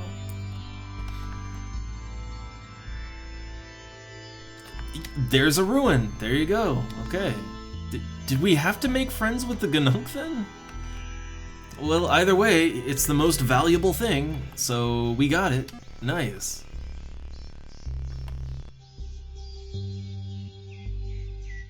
Alright, we unloaded our Endurium, we got the most valuable thing. We are Ganunk now.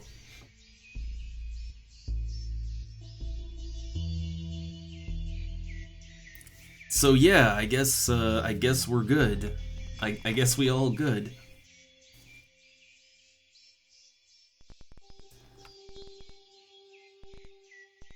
Alright, well, then back to the Tandaloo, right? Like, yeah, so we go back to the Tandaloo, maybe swing by home base too.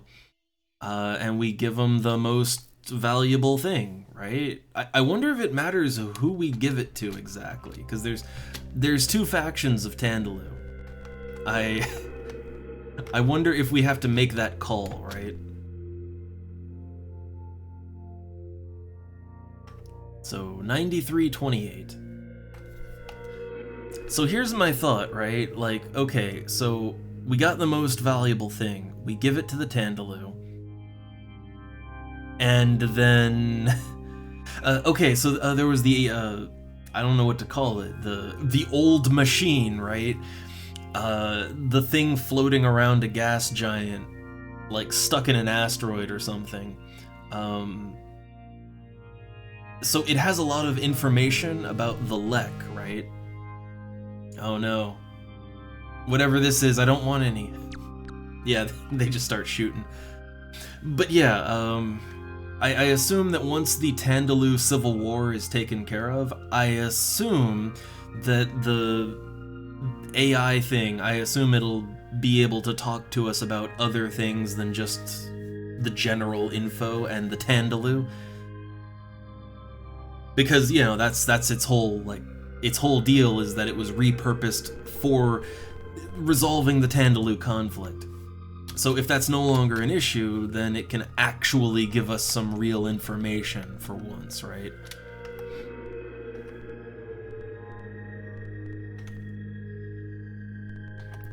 Alright, well... hold up, do I have a note for where that planet is exactly? Let's see. Let's see, 2879, that might be it? I think 2879, gas planet Gorzek. So I think that might be the thing, right? My notes are a little bit messy at this point. Okay, they're a little messy now. All right. But let's go to 3569.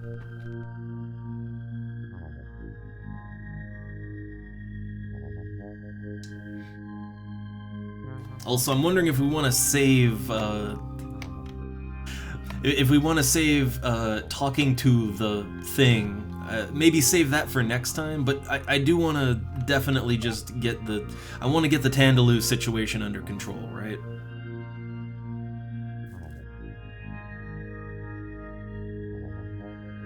And maybe swing by home base. Alright, so, I assume the most valuable thing is something that I need to give them in space, right? That's usually the way it works with some of this stuff, is they don't want to trade it, they want to talk to you and then take it in, you know, spaceship to spaceship, right? I am going to make a note, though, for... Look, I don't know if we're ever going to play this thing again, right? I don't know.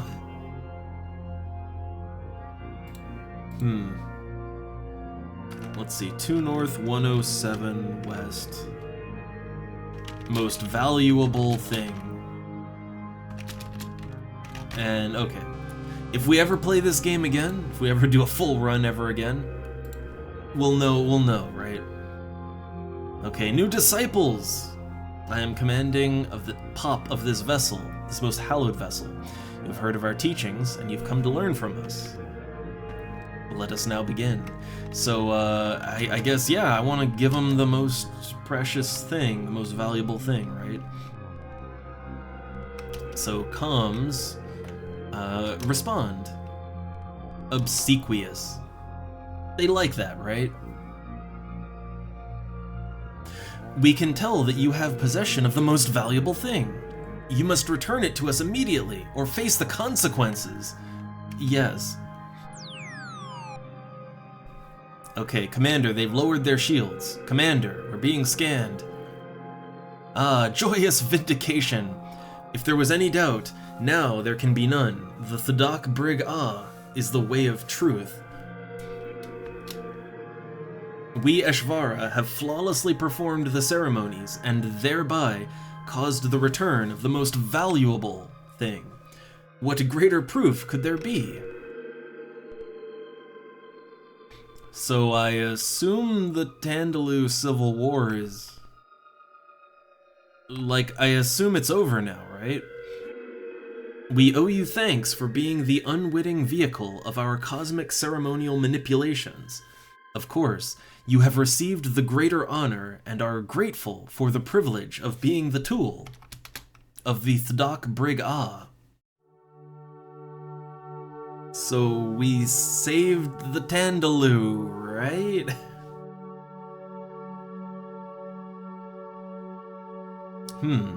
We expect no thanks. However, such is the nobility of the Eshvara. Finally, the fighting between Eshve and Eshvara has ceased. Of course, the Eshve are still misguided purveyors of a false truth responsible for all of the evils in the universe, but we have decided to not hold this against them.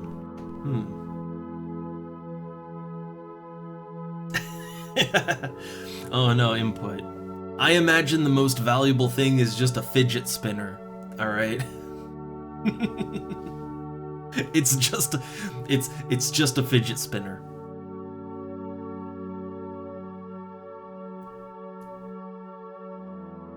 Okay, so yeah, we done it. Yeah. So, Commander Crewman Nagao here. You have disgraced and humiliated us with your Ganoonish bearing. Commander, the Ganunk has committed suicide. Should I have maybe taken him out of the crew before I did that? He just committed suicide.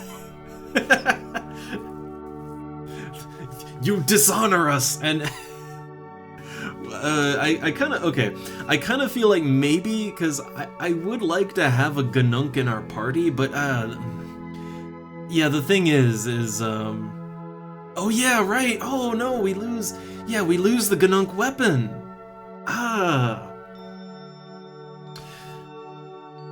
Oh yeah, and we got no captain now too, but I'm thinking maybe I'm thinking maybe we redo that, right?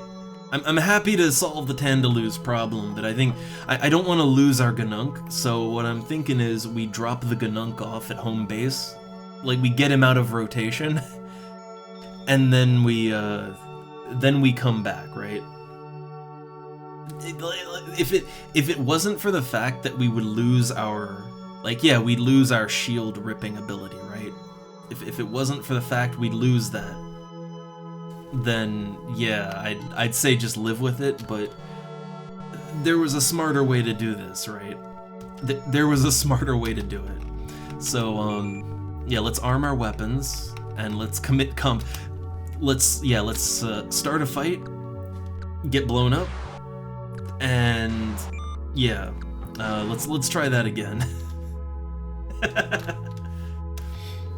I thought at the worst I would just have to grind reputation with them again, right? But no, he just immediately kills himself. Okay, yeah, let's try that again.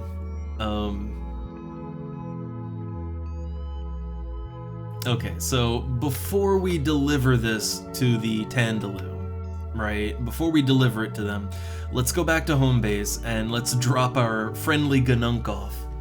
Okay? Let's drop him off at home base. That way he at least does not have to witness our shame, right? He doesn't have to witness the shame. And hopefully that'll save him. I hope he won't, like, I don't know, retroactively commit suicide, but we'll see.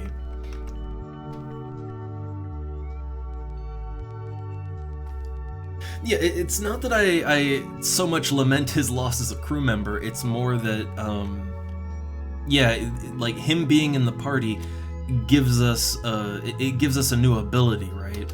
So we want to at least have him as an option, you know? Like, we want him as an option.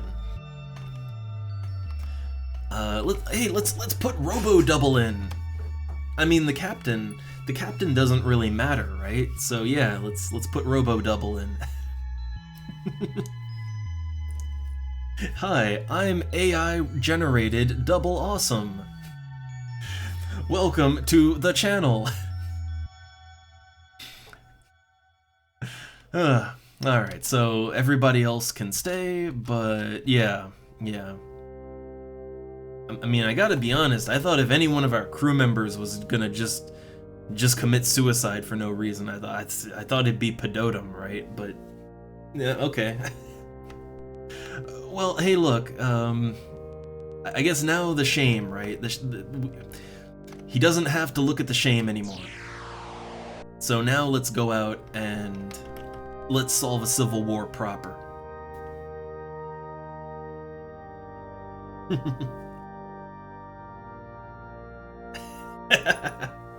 Oh no, make input, Captain. No, Robo Double all the way. Alright, launch. Okay, so we gotta do the old launch codes yet again. Universal code. There was a really complex system for... There was a super complex system for copy protection in this game. It had like a whole decoder ring or whatever, like it was some nonsense, but yeah, thankfully there's just a universal code now. Thankfully. Okay, so now we be friendly, and so I'm hoping, again, I'm hoping that the one guy isn't gonna, like, I'm hoping he won't get word that we have betrayed our oath, right?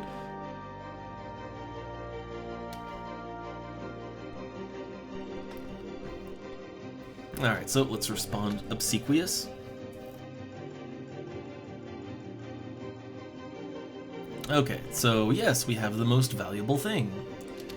And then we just listen to them give their praises and say, oh yay, the war is over.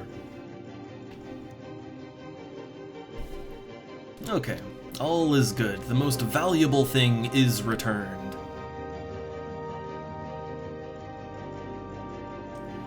So yeah, the hope is that now that the Tandaloo Civil War is over, the hope is that the great old machine floating around the gas giant that they have is gonna, yeah, the war's over, so it doesn't have to deal with that anymore, because that was its whole function it was reprogrammed for. So presumably now it'll be able to actually tell us some information about the galaxy, and we can learn what the fuck is going on, right? Presumably. Okay, so yeah, all hostilities ceased. I would still like to go back to... So after doing this, I would like to go back to Starport just to check up on things, see if maybe there's a notice about this, like, hey, guys, the war's over, right? I don't know, a pat on the back, something.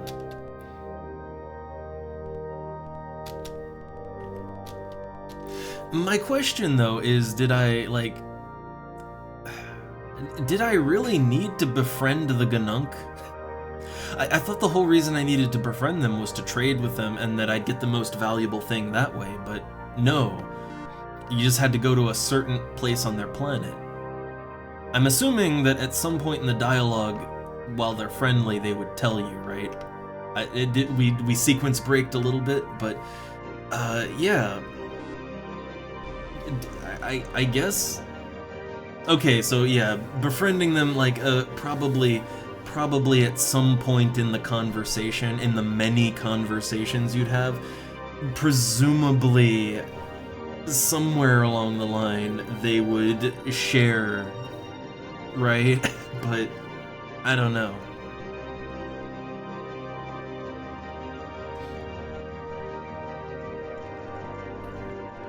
Alright, let's disembark. I don't know, I did the steps, right? I did all the necessary steps.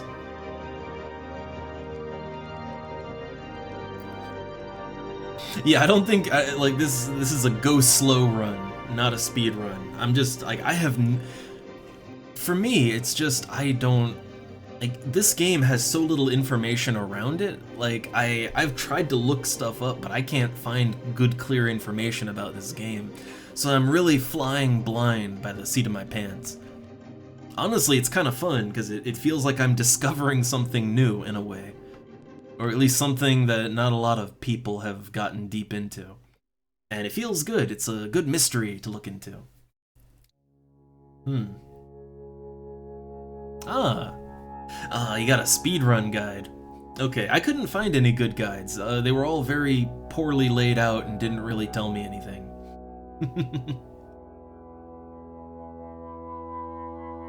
Huh.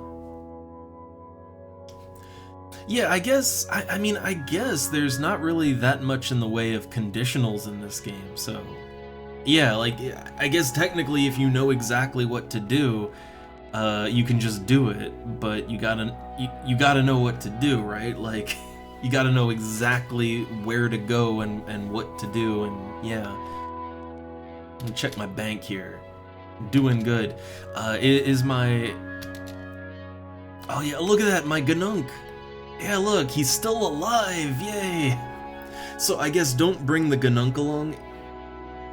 Yeah, don't bring him along if you're gonna be friendly, right? So if you ever intend on engaging in conversation with any of the aliens, don't bring this guy along, because he'll just kill himself.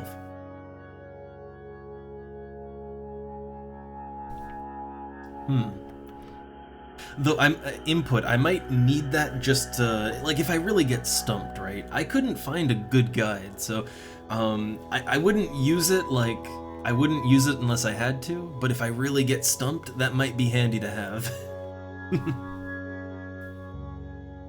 Yeah, no, this is a game that's meant for exploration, it really is. And look at this, I got, so I have a Ganunk, and I have, yeah, look, I got Patotem, the Dweenal, type pathetic. I don't know if there's any reason to have a Dweenal in the party, but I like having him.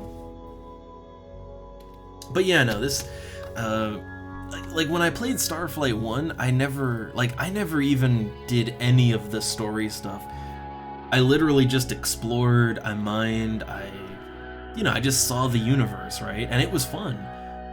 And the first couple times I tried to play this game, that's basically how I played it, is I just sort of, I went from system to system, I scanned things down, I talked to strange aliens, I just explored, right? And it was fun, but I never got anywhere. This is the furthest I've ever gotten in the game. Like, this is the only real progress I've ever made, and it feels good, but it's still, yeah, the exploration is the fun part here. Alright, I wonder, does operations... any notices? No, oh, no, I don't want to hear about all the things. Okay. You would think there'd be a notice about the end of the war, right? You would think. Okay, so yeah, the trade post here, you can buy some of the things that you need to repair the ship. That's good. Oh hey, do we want to get this? There's a life form shield. I feel like that might be a good thing to have, you know? I feel like that'd be a good thing to have.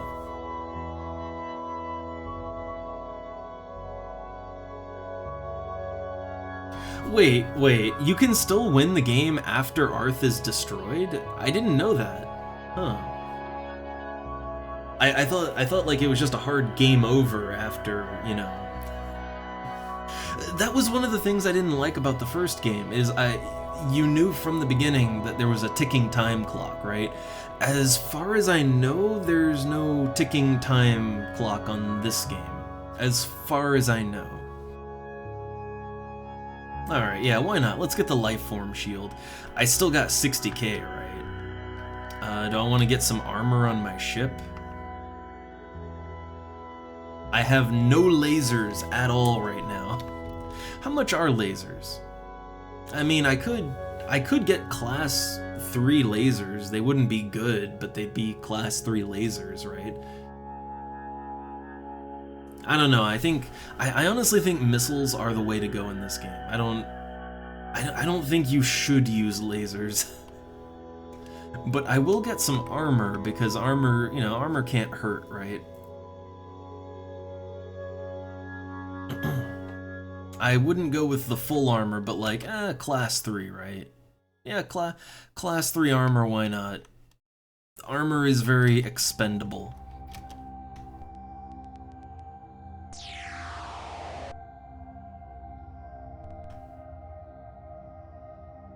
Alright, so I guess, yeah, let's launch. Okay. So I just want to get back out into space.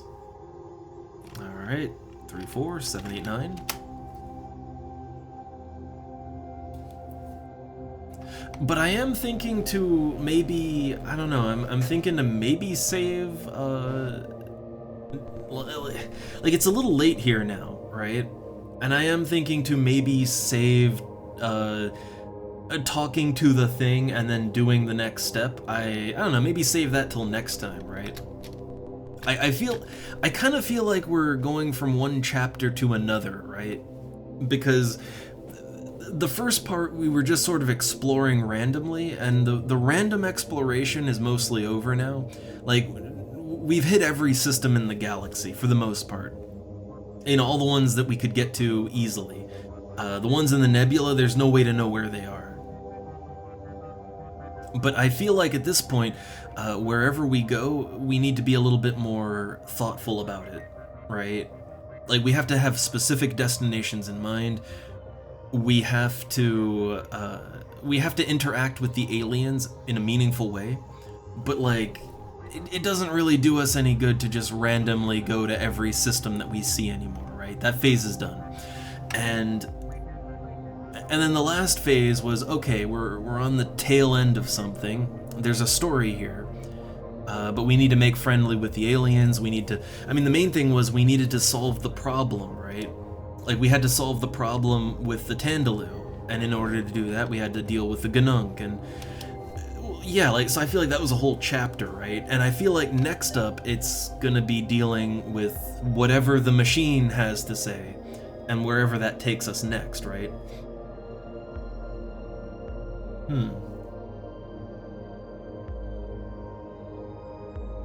Okay.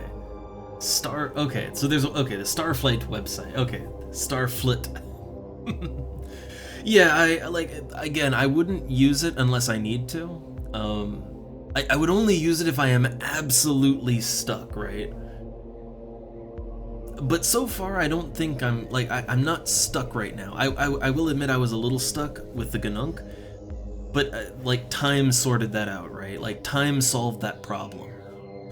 And, I guess if I just talk to them more, I think if I just talked to them, traded Endurium, if I just kept doing what I was doing, I'm pretty sure they would have eventually talked about the most valuable thing, right? So I probably would have gotten that at some point in dealing with them.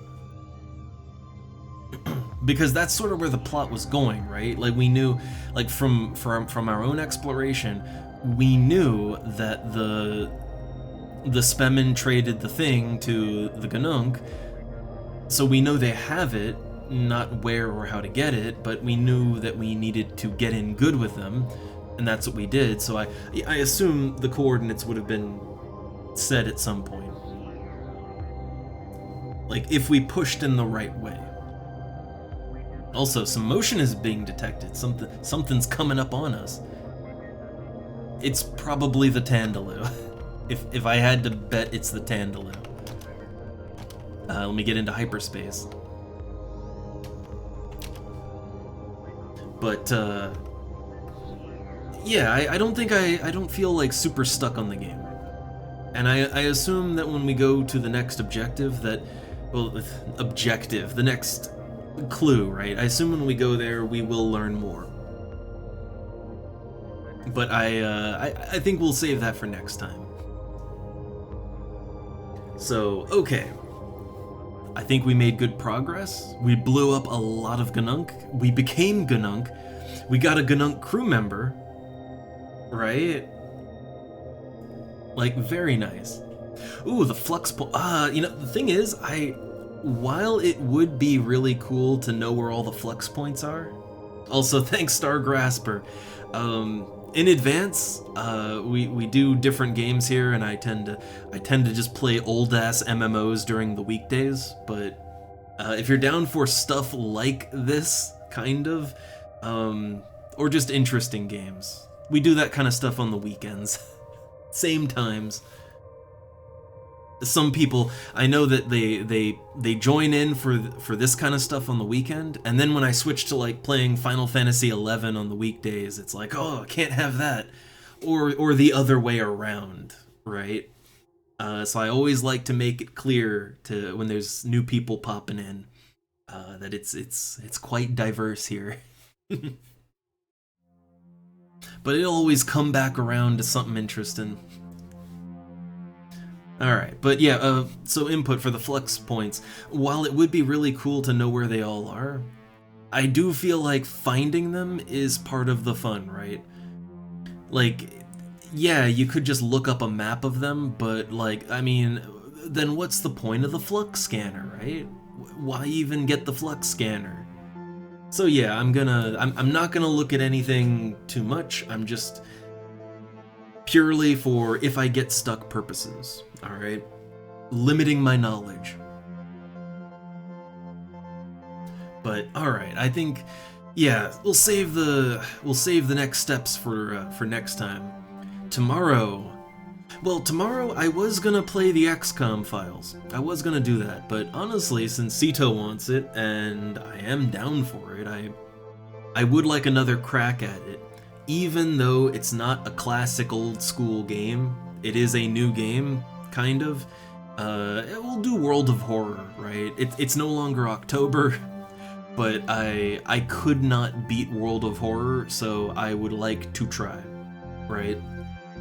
I would like to try and win at least once, just one win, right? That's all I ask. And no, I will not crank my difficulty down. If I win, it has to be on the standard difficulty, right? None of that easy mode win stuff. No, that's not a real win. Not for me anyway, not in a game like that. So, yeah, World of Horror tomorrow. I guess the XCOM files will have to wait until next weekend, right? I guess so.